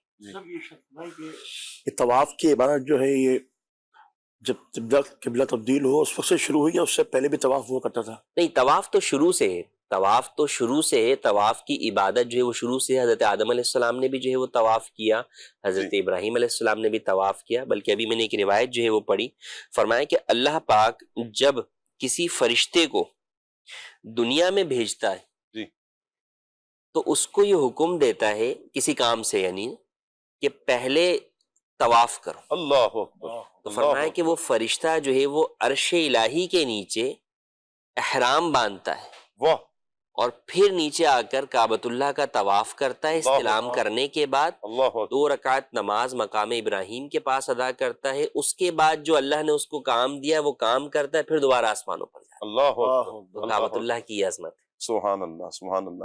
اچھا مفتی صاحب، ایک میسج یہ آیا ہے کہ کیا قربانی کا گوشت غیر مسلم کو دیا جا سکتا ہے؟ قربانی چونکہ دیکھیں عبادت ہے، تو عبادت کی ادائیگی جس چیز کے ساتھ ہوتی ہے وہ چیز ویسے ہی جو ہے وہ محترم ہو جاتی ہے، تو اس کو غیر مسلم کو آپ نہیں دے سکتے۔ جی اچھا، ایک میسج ہے میرپور خاص سے، سوال یہ ہے کہ اگر نو مسلم نے ایک دن کے لیے لباس استعمال کیا ہو تو وہ دھونے سے پاک ہو جائے گا؟ اب یہ غیر مسلم کہنا چاہ رہے ہیں یا نو مسلم؟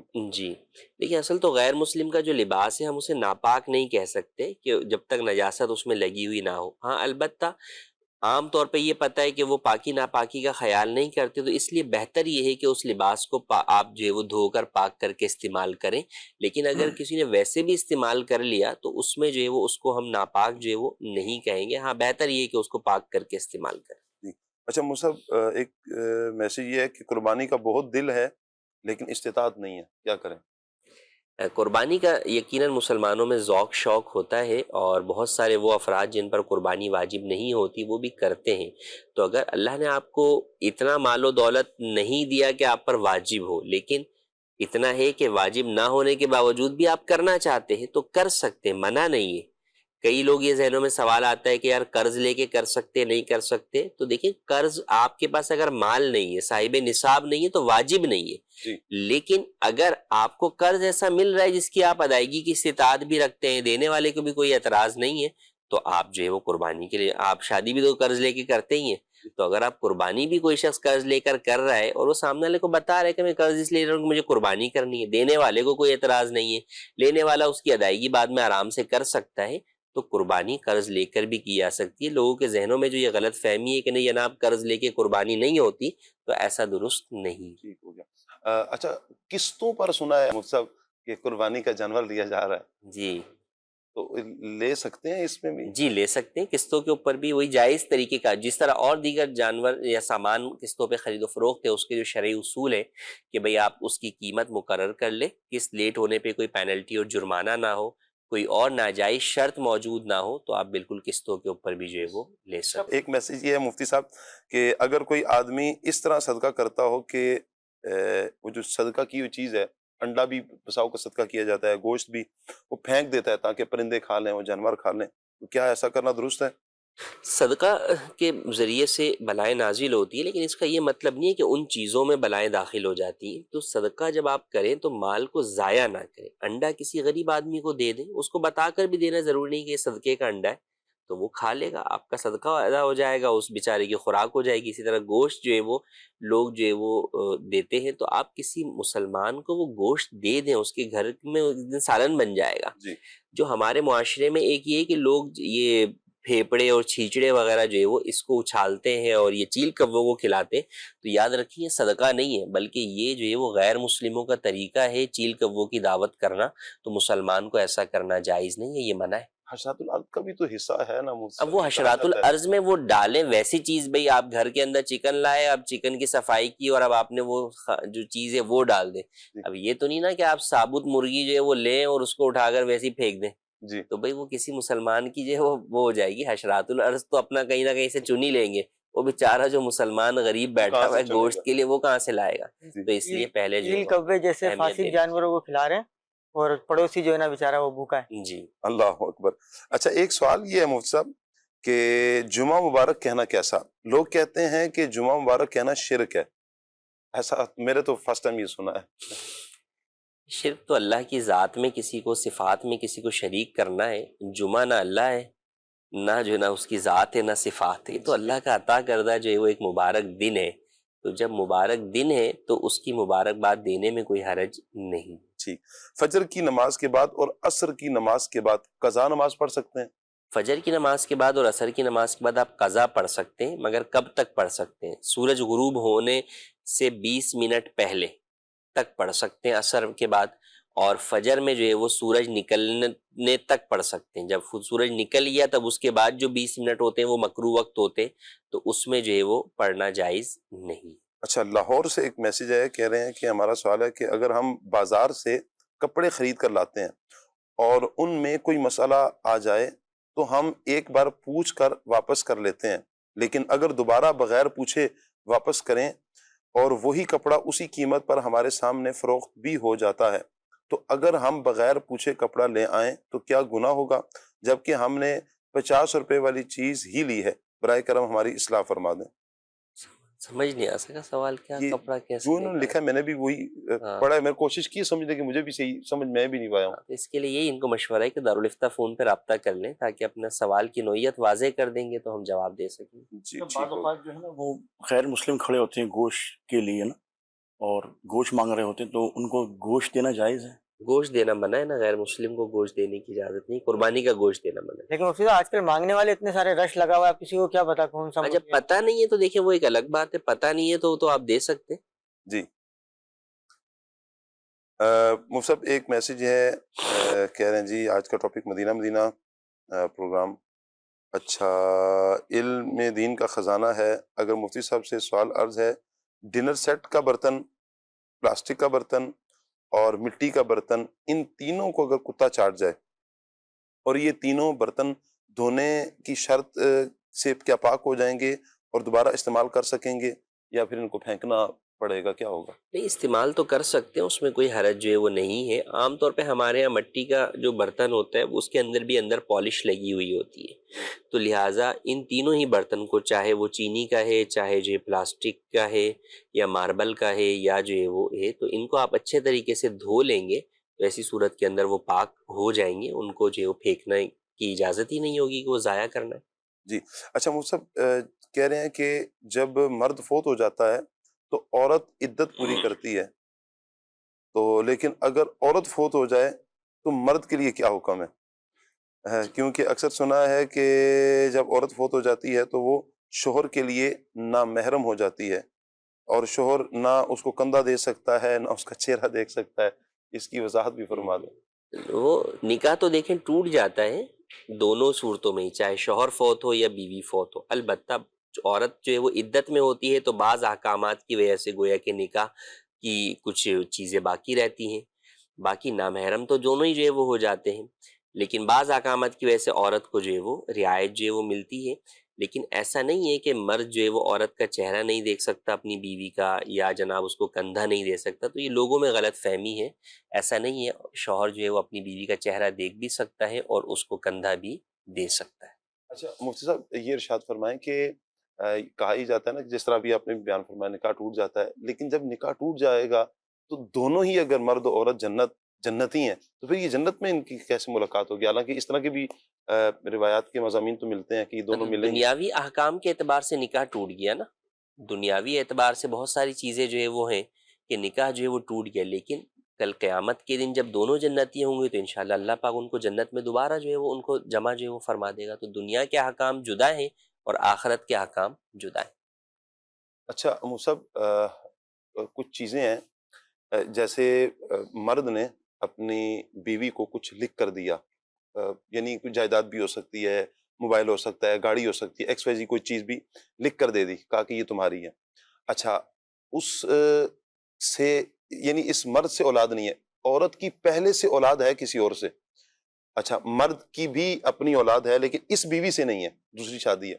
تو یہ جو لکھ کر دیا ہے، اب یہ دونوں کا ایک ساتھ ہی انتقال ہوتا ہے، تو اس صورت میں یہ جو چیز ہوگی یہ آیا کہ عورت کے بچوں کی ہوگی یا یہ جس مرد نے لکھ کر دی تھی چیز، مثال کے طور پر گاڑی ہے تو یہ اس مرد کے بچوں کو یہ چیز ملے گی، وراثت میں کس کو ملے گا یہ حق؟ دیکھیں اصل میں اولاً تو یہ کہ لکھ کر دینے سے کئی چیزوں میں شرعی اعتبار سے ملکیت نہیں ہوتی، صحیح، اس میں شرعی اعتبار سے چونکہ لکھ کر دینا گفٹ کرنا ہوتا ہے، تو گفٹ کے اپنے شرعی اصول و ضوابط ہوتے ہیں جس میں عورت کا اس کے اوپر قبضہ بھی زندگی میں ہو جائے، پھر قبضے کی اپنی شرعی طور پہ کچھ تعریفیں ہیں۔ صحیح، ہم یہ فرض کرتے ہیں کہ جناب وہ چیز عورت کی ملکیت اس کی زندگی میں ہو گئی، جی، اس کا قبضہ بھی ہو گیا، ہبہ تعام ہو گیا، سب کچھ ہو گیا، تو ایسی صورت کے اندر اس جائیداد کے حقدار اس عورت کے ورثاء ہوں گے۔ ورثاء، اچھا، اب ورثاء جو لفظ ہم بولتے ہیں نا تو وہ صرف اولاد تک نہیں رہتے۔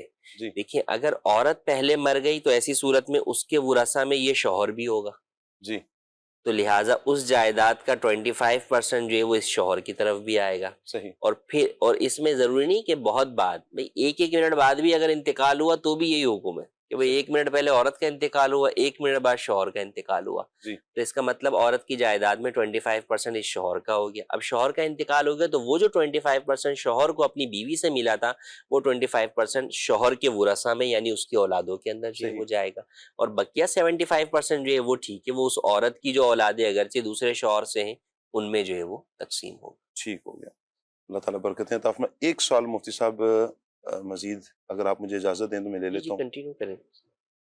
اچھا، ایک سوال یہ ہے کہ کہتے ہیں کہ مغرب کے بعد گلاب کے پھول کے قریب نہ جائیں ورنہ جنات ہو جائیں گے۔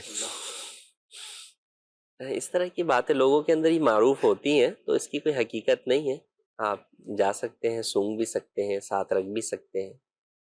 اچھا مفتی صاحب، ایک میسج یہ ہے کہ طلاق، خلا اور انتقال، ان کی عدت میں کتنا فرق آئے گا؟ کیا فرق ہے یہ؟ جی دیکھیں، طلاق اور خلا کی تو ایک ہی عدت ہوتی ہے، صحیح، وفات کی عدت الگ ہوتی ہے۔ تو وفات کی عدت جو ہے وہ غیر حاملہ عورت، جو عورت پریگننٹ نہیں ہے، اس کی عدت ہے 4 ماہ 10 دن، جی، اور حاملہ ہے تو بچے کی پیدائش تک عدت ہے، وہ چاہے جب بھی پیدا ہو جائے، چاہے 9 مہینے بعد بچہ پیدا ہو، چاہے جو ہے وہ وفات کے 1 گھنٹے بعد پیدا ہو جائے، عدت ختم ہو جائے گی۔ اور جو طلاق کی عدت ہوتی ہے یا خلا کی عدت ہوتی ہے وہ ایک ہی ہوتی ہے، وہ ہے کہ اگر عورت کو حیض آتا ہے تو 3 حیض اس کی عدت جو ہے وہ ہوگی، تو وہ اس کے مطابق 3 حیض اس کی عدت مکمل کرنی ہوگی۔ جی، اچھا، اگر بسا اوقات عمر کی ایسی صورت بن جاتی ہے حیض نہیں آتا ہے، اس صورت میں اگر عورت جو ہے وہ اس کی عمر جو ہے وہ 55 یا اس سے ابو جو ہے وہ ہو جاتی ہے کہ اب اس کو حیض آنا بند ہو گیا، تو پھر جو ہے وہ اس کی عدت 3 مہینے ہوتی ہے، 3 منتھس جو ہے وہ اس کی عدت شمار کی جاتی ہے۔ اللہ پاک سب دیکھنے والوں کو، سننے والوں کو برکتیں عطا فرمائے۔ وہ سب تشریف رکھیں گے آپ کی؟ جی صاحب فرمائیں، اختیار ہے مفتی صاحب، اجازت دیں۔ جزاک اللہ صاحب، اللہ برکتیں عطا فرمائے۔ مفتی صاحب کو رخصت کرتے ہیں، انشاءاللہ پھر ہم ایک اور اسلامی بھائی کو دعوت دیتے ہیں۔ السلام علیکم ورحمۃ اللہ وبرکاتہ۔ جزاک اللہ، بہت شکریہ۔ انشاءاللہ ابھی جنید بھائی ہمارے ساتھ ہوں گے۔ جی مرحبا کہتے ہیں جنید بھائی کو۔ السلام علیکم ورحمۃ اللہ وبرکاتہ۔ ماشاءاللہ، کیسے جنید بھائی؟ ٹھیک ہے آپ؟ مرحبا، اہلا وسہلا، مرحبا۔ آئیے، مفتی صاحب سے جو سوالات کچھ باقی تھے، ہم مزید تو چند ہی سوالات ہیں، کچھ رہ گئے ہیں۔ ہمارا ٹاپک فضائل مکہ مکرمہ ہی چل رہا ہے، میں چاہوں گا کچھ فضائل پر مزید گفتگو ہو جائے۔ دانیال بھائی۔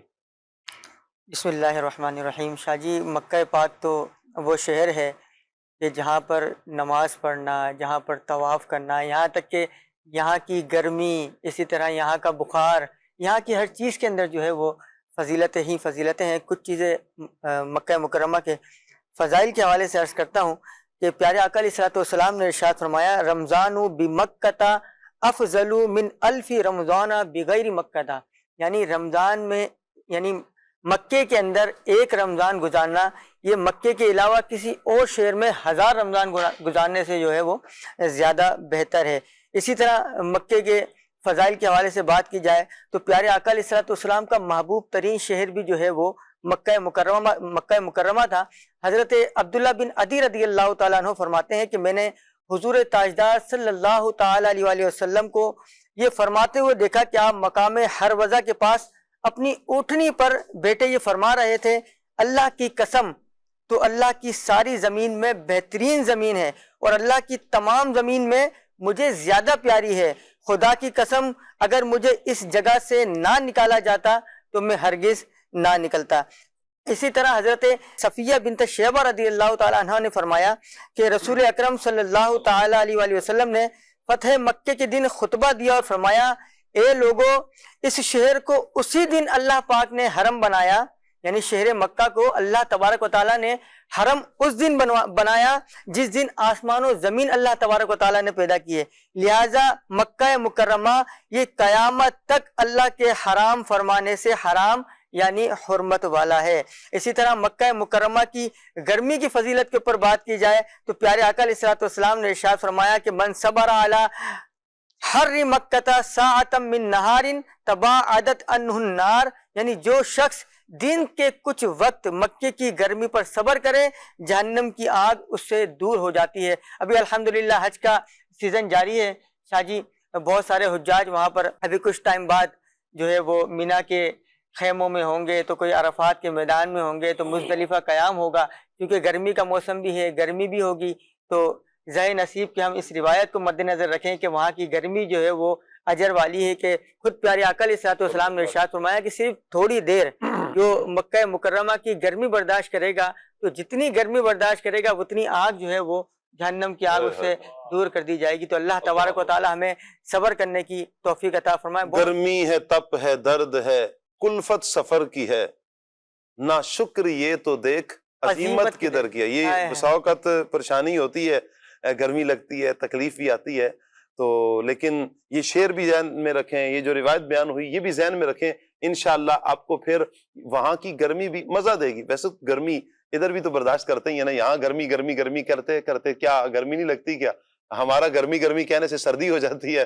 اتنی کثرت سے گرمی گرمی کا ہم ذکر کر رہے ہوتے ہیں، بھائی گرمی آ گئی، گرمی آ گئی، گرمی آ گئی، ریکارڈ ٹوٹ گئے، تو ایسے ہو گیا، تو ویسے ہو گیا، تو پچھلے 500 سال کا ریکارڈ ٹوٹ گیا. کیا ہوا؟ آپ کا یہ کہنے سے سردی آ جائے گی؟ نہیں آئے گی. گرمی نے رہنا ہے، اپنے وقت تک کے لیے رہنا ہے. جب تک اللہ چاہے گا تب تک گرمی رہے گی. کرنا کیا ہے؟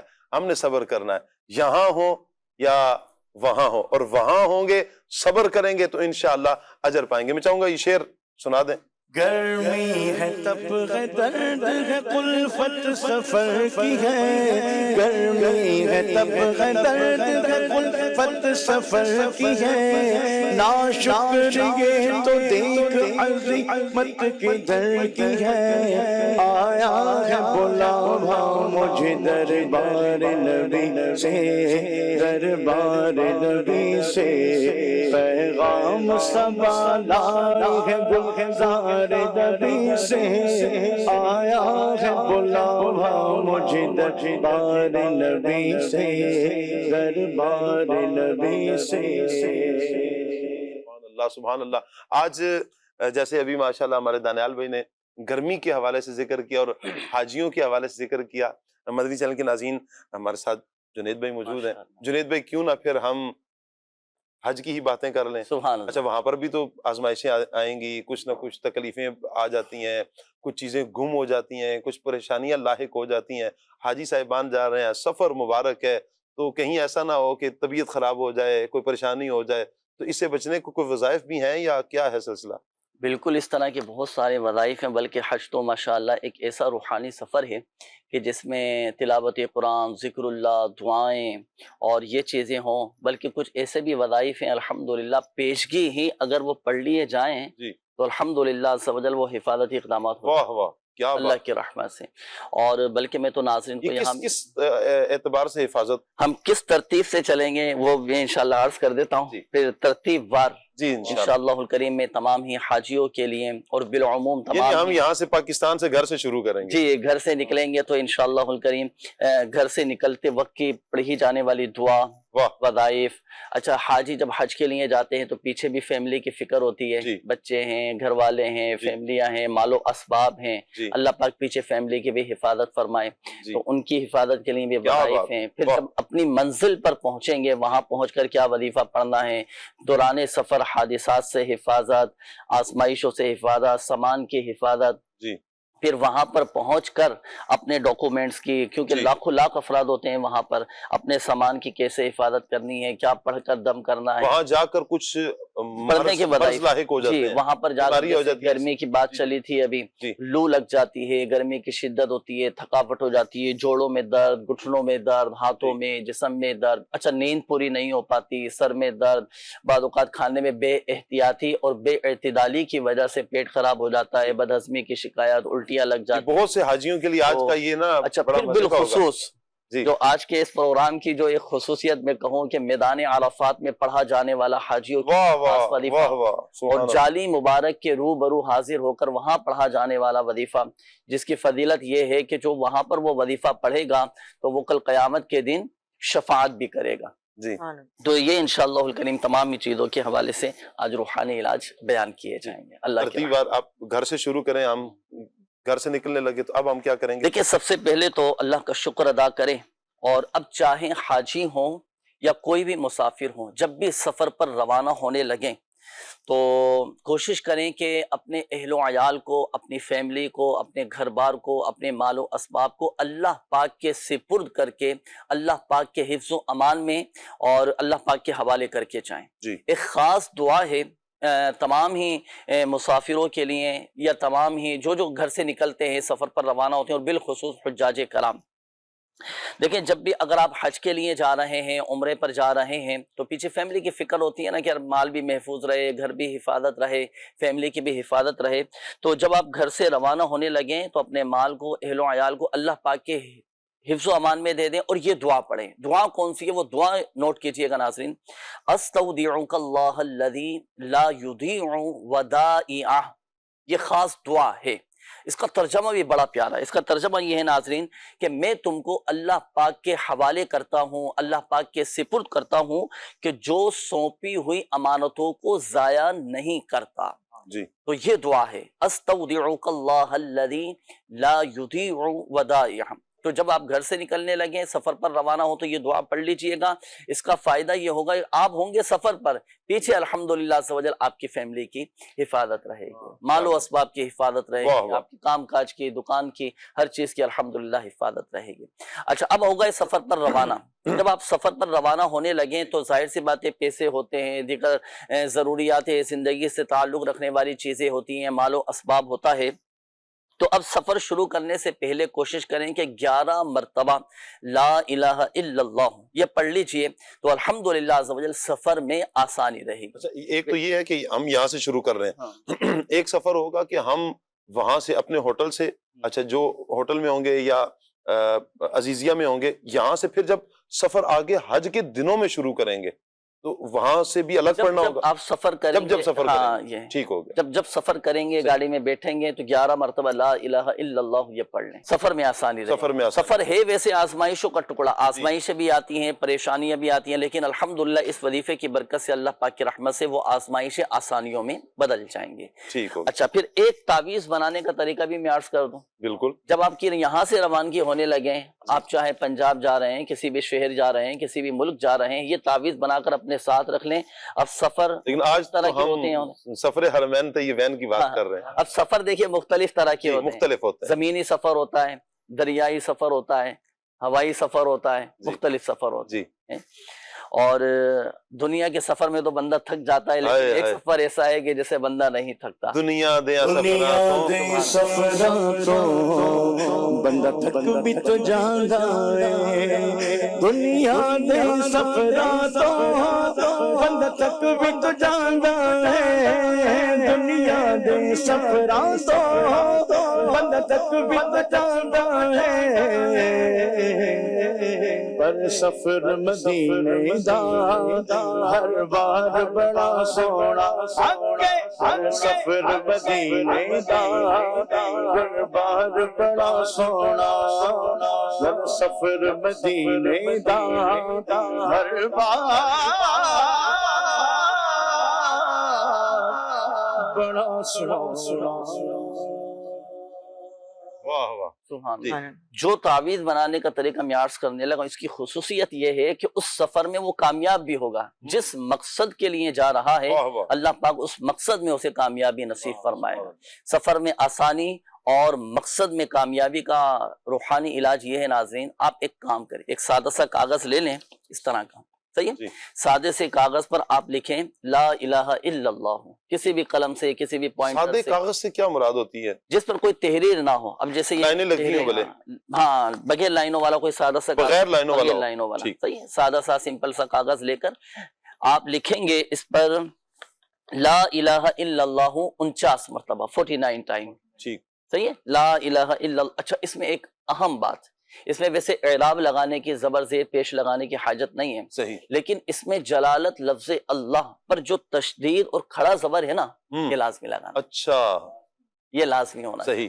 تعویذ لکھنے کا اصول یہ ہے ناظرین کہ جب بھی کوئی تعویذ لکھیں تو باوضو لکھنا چاہیے، اور اللہ توفیق دے تو خوشبو لگا لیں، اپنے آپ کو معطر کر لیں، قبلہ رو بیٹھ جائیں۔ اب اس سے ہوتا کیا ہے کہ یہ وہ اہتمام ہے کہ جس سے تعویذ میں تاثیر پیدا ہو جاتی ہے، الحمدللہ۔ تو اہتمام کے ساتھ تیار کیجیے گا، لکھ کر آپ اپنے پاس رکھ لیں، دوران سفر بھی وہ تعویذ اپنے ساتھ رکھیے گا، انشاءاللہ الکریم اللہ کی رحمت سے سفر میں حفاظت بھی رہے گی، اور جس مقصد کے لیے آپ سفر پر جا رہے ہیں اللہ پاک اس مقصد میں آپ کو کامیابی نصیب فرمائے۔ کیا بات ہے، کیا بات ہے۔ اچھا اسی طرح ایک اور بڑا ہی شاندار وظیفہ تمام ہی مسافروں کے لیے امیر علیہ سنت دامت برکاتہ اللہ علیہ نے عطا فرمایا کہ ایکسیڈنٹ سے، حادثات سے، نقصانات سے بچنے کے لیے جب بھی آپ گھر سے نکلنے لگے تو 11 مرتبہ 11 ٹائم یا حفیظ ہو یا سلام ہو یا حفیظ ہو یا سلام ہو یا حفیظ ہو یا سلام ہو یہ پڑھ لیا کریں، انشاءاللہ الکریم حفاظت پہ رہے گی اور اللہ پاک کی رحمت سے سلامتی آپ کو نصیب ہوگی۔ کیا بات ہے۔ اچھا پھر یہ جہاز پر جو بیٹھا جاتا ہے اس کے لیے بھی ایک جی اس کی مخصوص دعا ہے، وہ رفیق الحرمین میں ماشاءاللہ وہ لکھی ہوئی ہے، پوری ایک بڑی دعا ہے، تو وہ دعا اس میں سے بھی پڑھ سکتے ہیں۔ اسی طرح سفر پر روانگی کے وقت، سواری پر سوار ہوتے وقت جو دعا پڑھی جاتی ہے، جو بڑی مشہور دعا ہے، سبحان الذی سخر لنا ھذا وما كنا له مقرنین وانا الی ربنا لمنقلبون، یہ دعا بھی آپ پڑھ لیں تو الحمدللہ سبحان اللہ کی رحمت سے حفاظت رہے گی۔ اسی طرح گھر سے نکلتے وقت کی دعا، بسم اللہ توکلت علی اللہ لا حول ولا قوت الا باللہ، یہ دعا آپ پڑھ لیں، سبحان اللہ۔ اس کا فائدہ یہ ہوتا ہے کہ جو گھر سے نکلتے وقت یہ دعا پڑھ لے تو فرشتے اس کی حفاظت پر مامور ہو جاتے ہیں۔ یہ دعا ہے اس کے محافظ جب بن جاتے ہیں۔ ہوائی جہاز پر بیٹھے ہیں، ہوائی جہاز کا جب سفر کرنے لگے ہوں تو ہوائی جہاز کے گرنے اور جلنے سے امن میں رہنے کے لیے دعا۔ اچھا جو حاجی جا رہے ہیں، عمرے کے لیے جاتے ہیں، رفیق المعتمرین جو کتاب ہے اس کے پیچھے بھی جو آخری پیج ہوتا ہے اس پر بھی لکھی ہوئی ہے، اور رفیق الحرمین اس کتاب کے آخر میں بھی یہ دعا مینشن ہے۔ ہوائی جہاز میں سوار ہو کر اول آخر درود پاک کے ساتھ یہ دعا پڑھیے۔ وہ دعا کیا ہے؟ اللہم انی اعوذ بک من الہدم واعوذ بک من التردی واعوذ بک من الغرق والحرق والحرم واعوذ بک ان یتخبطنی الشیطان عند الموت وَأَعُوذُ بِكَ أَنْ أَمُوتَ فِي سَبِيلِكَ مُدْبِرًا وَأَعُوذُ بِكَ أَنْ أَمُوتَ لَدِيغًا۔ ترجمہ بھی سن لیں، بلند مقام سے گرنے کو تردی اور جلنے کو حرق کہتے ہیں۔ اچھا نبی کریم صلی اللہ تعالیٰ علیہ وآلہ وسلم یہ دعا مانگا کرتے تھے، اور یہ دعا طیارے کے لیے مخصوص نہیں، کیونکہ اس دعا میں بلندی سے گرنے اور جلنے سے پناہ مانگی گئی ہے، اور ہوائی جہاز میں یہ دونوں خطرات موجود ہوتے ہیں، لہٰذا امید ہے کہ اسے پڑھنے کی برکت سے ہوائی جہاز کا جو حادثہ ہے اس سے بھی محفوظ رہیں گے۔ جی جنید بھائی۔ اچھا اب بات کرتے ہیں وقوف عرفہ کی۔ جی عرفات، بالکل عرفات میں پڑھا جانے والا خاص وظیفہ۔ اچھا اس کی برکت کیا ہوگی؟ اس کی برکت یہ ہوگی کہ دعائیں قبول ہوں گی۔ واہ واہ، وہاں تو بلکہ وہ تو اتنا متبرک مقام ہے کہ دعائیں قبول ہی قبول ہے۔ بعض علماء نے فرمایا ہے کہ بعض گناہ ایسے ہوتے ہیں کہ جن کی تلافی ہی وقوف عرفہ ہے، سبحان اللہ، کہ وہاں کا وقوف، وہاں ٹھہرنا ہی اس گناہ کی معافی ہوتی ہے، اور پھر وہاں پر تو دعائیں کرنے کے لیے جائیں گے، اتنی دعائیں مانگی جا رہی ہوتی ہیں۔ اچھا کیا جنید بھائی وہاں کی ایک فضا ہوتی ہے پرکیف، اور جو وہاں ایک رکت ہوتی ہے حاجیوں پر، بالخصوص عرفات کے میدان میں، اور عرفات پہاڑ کا جو پہاڑ ہے اس کے قریب جو آنسوؤں کے ساتھ حاجی صاحبان رو رہے ہوتے ہیں، آہو بھکا، اور اللہ پاک کی بارگاہ میں کیا ایک انداز ہوتا ہے مانگنے کا. اور پھر یہ جو آپ وظیفہ بیان کر رہے ہیں یہ تو کہتے ہیں نا سونے پر سہاگا, کہ یہ تو اور بھی دعائیں جو ہم مانگ رہے ہیں انشاءاللہ اللہ کی رحمت سے اس وظیفے کی برکت سے دعائیں بھی قبول ہو جائیں گی. بلکہ وہ تو اتنا مبارک مقام ہے کہ ہر رنگ و نسل والا وہاں پر موجود ہوتا ہے, اللہ اپنے اپنے انداز میں, اپنی زبان میں, اپنے اپنے الفاظ میں اللہ کی بارگاہ میں دعائیں کر رہا ہوتا ہے.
جی جنید بھائی, عرفات کا وظیفہ. سبحان اللہ. میدان عرفات میں پڑھا جانے والا ایک خاص وظیفہ.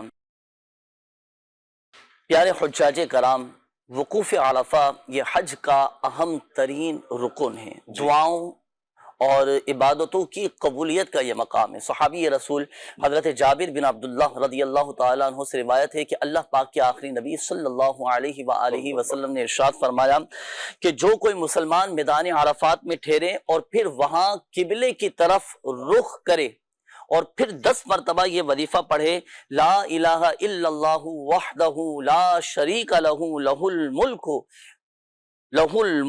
ولہ الحمد وہو علی کل شیء قدیر. 10 مرتبہ یہ وظیفہ پڑھے, پھر یہ درود پاک پڑھے, اللہم صلی علی محمد وعلی آل محمد کما صلیت علی ابراہیم وعلی آل ابراہیم انکا حمید مجید. یہ وظیفہ پڑھے.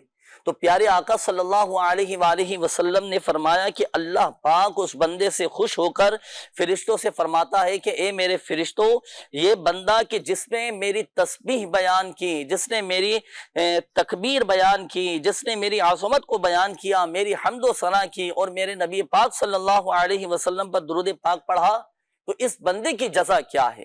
اللہ پاک فرشتوں سے فرماتا ہے میرے بندے کی جزا کیا ہے. پھر اللہ پاک خود ہی فرماتا ہے کہ اے میرے فرشتوں گواہ ہو جاؤ, بے شک میں نے اس کی مغفرت فرما دی, اس کے حق میں اس کی شفاعت کو قبول کیا. اگر یہ بندہ میدان عرفات میں ٹھہرے ہوئے تمام لوگوں کی شفاعت کرے تو میں اس کی شفاعت کو قبول کروں گا. واہ واہ, کیا بات. جس کی یہ شفاعت کرے گا تو میں اس کے حق میں اس کی شفاعت کو قبول کروں گا۔ واہ واہ، تو میدان عرفات میں یہ وظیفہ ضرور کیجئے گا۔ وقوف عرفہ جب آپ کریں، حج کا اہم ترین رکن ہے، قبلے کی طرف رخ کیجئے گا۔ 10 مرتبہ آپ یہ وظیفہ پڑھ لیں، لا الہ الا اللہ وحدہ لا شریک لہ لہ الملک ولہ الحمد وہو علی کل شیء قدیر، اور پھر 100 مرتبہ یہ درود پاک پڑھ لیں، اللہم صل علی محمد کما صلیت علی ابراہیم وعلی آل ابراہیم انک حمید مجید۔ پھر دعائیں کریں، گڑ گڑائیں اللہ پاک کی بارگاہ میں، تو انشاءاللہ کریم یہ فضیلتیں جنید بھائی، ہمیں حاصل۔ چونکہ وقت بھی اختتام کی طرف ہے، میں چاہوں گا چونکہ ایک بڑا اہم مسئلہ ہوتا ہے، حاجی صاحبان جائیں گے، بہت ساروں کی طبیعت ناساز ہو جاتی ہے، مختلف امراض لاحق ہو جاتے ہیں، اب سانس کا پرابلم ہے، تو گھٹنے کے درد ہیں، تو تھکن بہت ہو جاتی ہے، بہت سی، یعنی کہ یوں کہیں کہ ایک تو ماحول بھی تھوڑا تبدیل ہوتا ہے، تو اس وجہ سے بھی طبیعت ناساز ہو جاتی ہے۔ یہ بہت سے حاجیوں کا تقریباً یہ یوں کہیں کہ ایک تعداد ہے جن کا یہ مسئلہ ہو جاتا ہے، تو ایسے حاجی صاحبان کے لیے کوئی وظیفہ؟ دیکھیے، سب سے پہلے تو سر درد سے نجات کا وظیفہ میں عرض کر دیتا ہوں۔ جی، اگر کبھی دوران سفر یا ویسے ہی حجاج کرام کو وہاں درد، اچھا یہ حاجیوں کے لیے خاص ہے؟ نہیں، خاص حاجیوں کے لیے نہیں ہے، ٹھیک ہے، کیونکہ یہ وہ معاملات ہیں کہ وہاں پر اس طرح کے مسائل درپیش آ جاتے ہیں، اس طرح کی بیماریاں، اس طرح کے امراض لگ جاتے ہیں، تو جہاں اپنے دیگر چیزیں ساتھ لے کر جاتے ہیں تو یہ روحانی تحفہ بھی ساتھ لے کر جائیں۔ کیا بات ہے جنید میں، بڑا پیارا تحفہ آپ دے رہے ہیں، یقین کریں، ماشاءاللہ۔ تو جب بھی آپ کو سر میں درد ہونا تو آپ نے 7 مرتبہ سورۃ الناس پڑھ کر سر پہ دم کرنا ہے، 1 مرتبہ پڑھ کر دم کر لیں، صحیح ہے، 7 مرتبہ پڑھ کے دم کرنا ہے، اور 3 بار یہ عمل کرنا ہے انشاءاللہ الکریم۔ تیسری مرتبہ کا عمل پورا ہونے سے پہلے اب چاہے آدھی سر کا درد ہو یا پورے سر کا درد ہو تو انشاءاللہ الکریم ٹھیک ہو جائے گا۔ اسی طرح اگر آپ کو ایسا لگے کہ میرا معدہ خراب ہو رہا ہے، الٹیاں آ رہی ہیں، تو آپ نے کسی بھی کھانے کی چیز پر، پینے کی چیز پر سورۃ الطارق یہ پڑھ کر دم کر کے آپ کھا لیں، پی لیں، تو الحمدللہ عز و جل الٹیاں آپ کی رک جائیں گی۔ اچھا، اسی طرح اگر کبھی ایسا ہو کہ بدہضمی کی شکایت ہو یا پیٹ خراب ہو، تو آپ نے سورہ صافات کی یہ آیت مبارکہ لا فیہا غول ولا ہم عنہا ینزفون یہ 3 مرتبہ پڑھ کر پانی پہ دم کر کے آپ پی لیں، الحمدللہ عز و جل اللہ پاک کی رحمت سے پیٹ کے جملہ امراض آپ کے دور ہو جائیں گے، پیٹ کا درد بھی ٹھیک ہو جائے گا، اور پیٹ کے جو بھی معاملات ہیں وہ الحمدللہ عز و جل بہتری کی طرف آ جائیں گے۔ اسی طرح حج کے سفر میں بعض اوقات چلنا بہت زیادہ ہوتا ہے اور تھک جاتے ہیں نا، تو اگر آپ چاہتے ہیں کہ میری تھکاوٹ بھی دور ہو اور اگلے دن کے لیے میں تازہ دم ہو جاؤں، طبیعت میں ایک میری نشاط پیدا ہو جائے، طبیعت فریش رہے، تو کوشش کیجئے گا کہ رات کو سونے سے پہلے آپ تسبیح فاطمہ رضی اللہ تعالی عنہا، یہ تو وہ مبارک وظیفہ ہے کہ جو ہمارے آقا صلی اللہ علیہ وآلہ وسلم کی طرف سے عطا ہوا ہے۔ تسبیح فاطمہ رضی اللہ تعالی عنہا یہ آپ پڑھ لیں، 33 بار سبحان اللہ، 33 بار الحمدللہ، اور 34 بار اللہ اکبر۔ تو اگلے دن جب آپ صبح اٹھیں گے تو طبیعت آپ کی ایک مکمل فریش ہوگی، آپ کی طبیعت میں ایک نشاط پیدا ہو جائے گا، اور الحمدللہ عز و جل مکمل اللہ نے چاہا تو تازہ دم ہو جائیں گے۔ اچھا، کبھی ایسا ہوتا ہے کہ سفر کی تھکاوٹ کی وجہ سے نیند نہیں آ رہی ہوتی، بے چین ہو رہے ہوتے ہیں، اور سونے کی کوشش کرنے کے باوجود پھر بھی نیند نہیں آ رہی ہوتی، تو پیارے حجاج کرام کوشش کیجئے گا کہ رات کو سونے سے پہلے سورۃ النبا کی یہ آیت مبارکہ وَجَعَلْنَا نَوْمَكُمْ سُبَاتًا یہ آپ پڑھ لیجئے، انشاءاللہ الکریم پرسکون نیند آ جائے گی۔ اب چونکہ حج کے سفر میں چلنا بہت زیادہ ہوتا ہے، گھٹنوں میں درد، جوڑوں میں درد، بالخصوص بڑی عمر کے جو افراد ہیں کمر میں تکلیف ہونا شروع ہو جاتی ہے، تو کوشش کیجئے گا کہ اٹھتے بیٹھتے چلتے پھرتے یا غنیو یا غنیو یا غنیو یہ آپ پڑھتے رہیں۔ اسی طرح ایک وظیفہ میں آپ کو عرض کرتا ہوں کہ یہ پڑھ کر ہاتھوں پہ دم کر کے درد کے مقام پر پھیل لیں گے تو الحمدللہ عز و جل افاقہ حاصل ہوگا۔ اللہ پاک کا بڑا پیارا مبارک صفاتی نام ہے مغنی، آپ نے 1 مرتبہ پڑھنا ہے یا مغنیو، 1 مرتبہ پڑھ کر ہاتھوں پہ دم کیا اور درد کے مقام پر آپ نے ہاتھ پھیر لیا تو الحمدللہ عز و جل اللہ پاک کی رحمت سے افاقہ حاصل ہوگا انشاءاللہ۔ کیا بات ہے، اللہ پاک آپ کو جنید بھی برکتیں عطا فرمائے۔ مدنی چینل کے ناظرین، ہمارا ٹائم بھی اختتام کی طرف ہے۔ آج کا جو ٹاپک تھا مکہ مکرمہ، فضائل مکہ مکرمہ، کچھ فضائل بھی بیان کیے، شرعی سوالات بھی لیے، کچھ روحانی علاج بھی لیے ہم نے۔ یہ ایک یوں کہیں کہ بڑا پیارا ایک پیکج تھا۔ اللہ تعالیٰ عمل کرنے کی توفیق عطا فرمائے، اور جتنے عاشقان رسول حج کے لیے روانہ ہو چکے ہیں، روانہ ہوں گے، اللہ پاک جو مسلمان جو عاشقان رسول حج کریں اس سال، اللہ پاک سب عاشقان رسول کا حج قبول فرما لے۔ اللہ پاک اپنی رحمت سے تمام عاشقان رسول کو جو تڑپ رکھتے ہیں ان کے لیے بھی اسباب پیدا فرمائے کہ وہ بھی حج کے لیے جائیں، اللہ حاجی بنا دے. آمین بجاہ خاتم النبیین صلی اللہ علیہ وآلہ وسلم. سبحانک اللہم و بحمدک اشہد ان لا الہ الا انت استغفرک و اتوب الیک. پڑھتے ہیں صلاۃ والسلام کی طرف.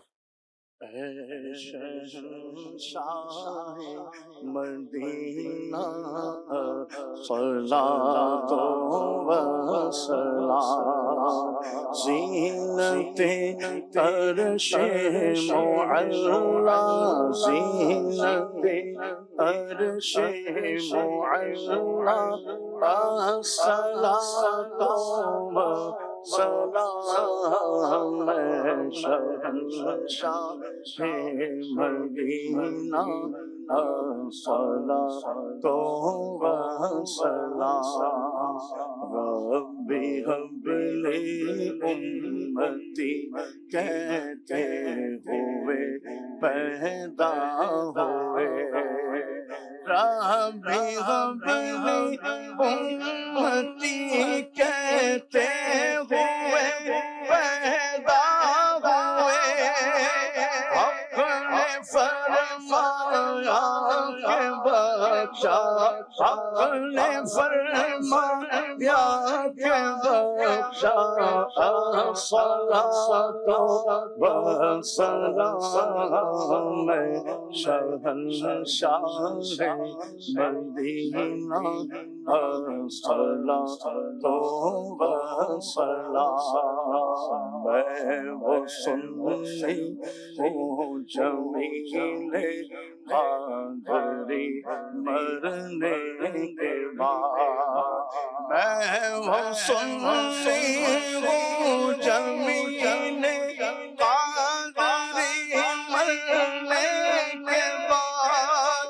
میرا لاشا بھی کہے گا، میرا لاشا بھی کہے گا، الصلاۃ و سلام شہنشاہ مدینہ، الصلاۃ و سلام.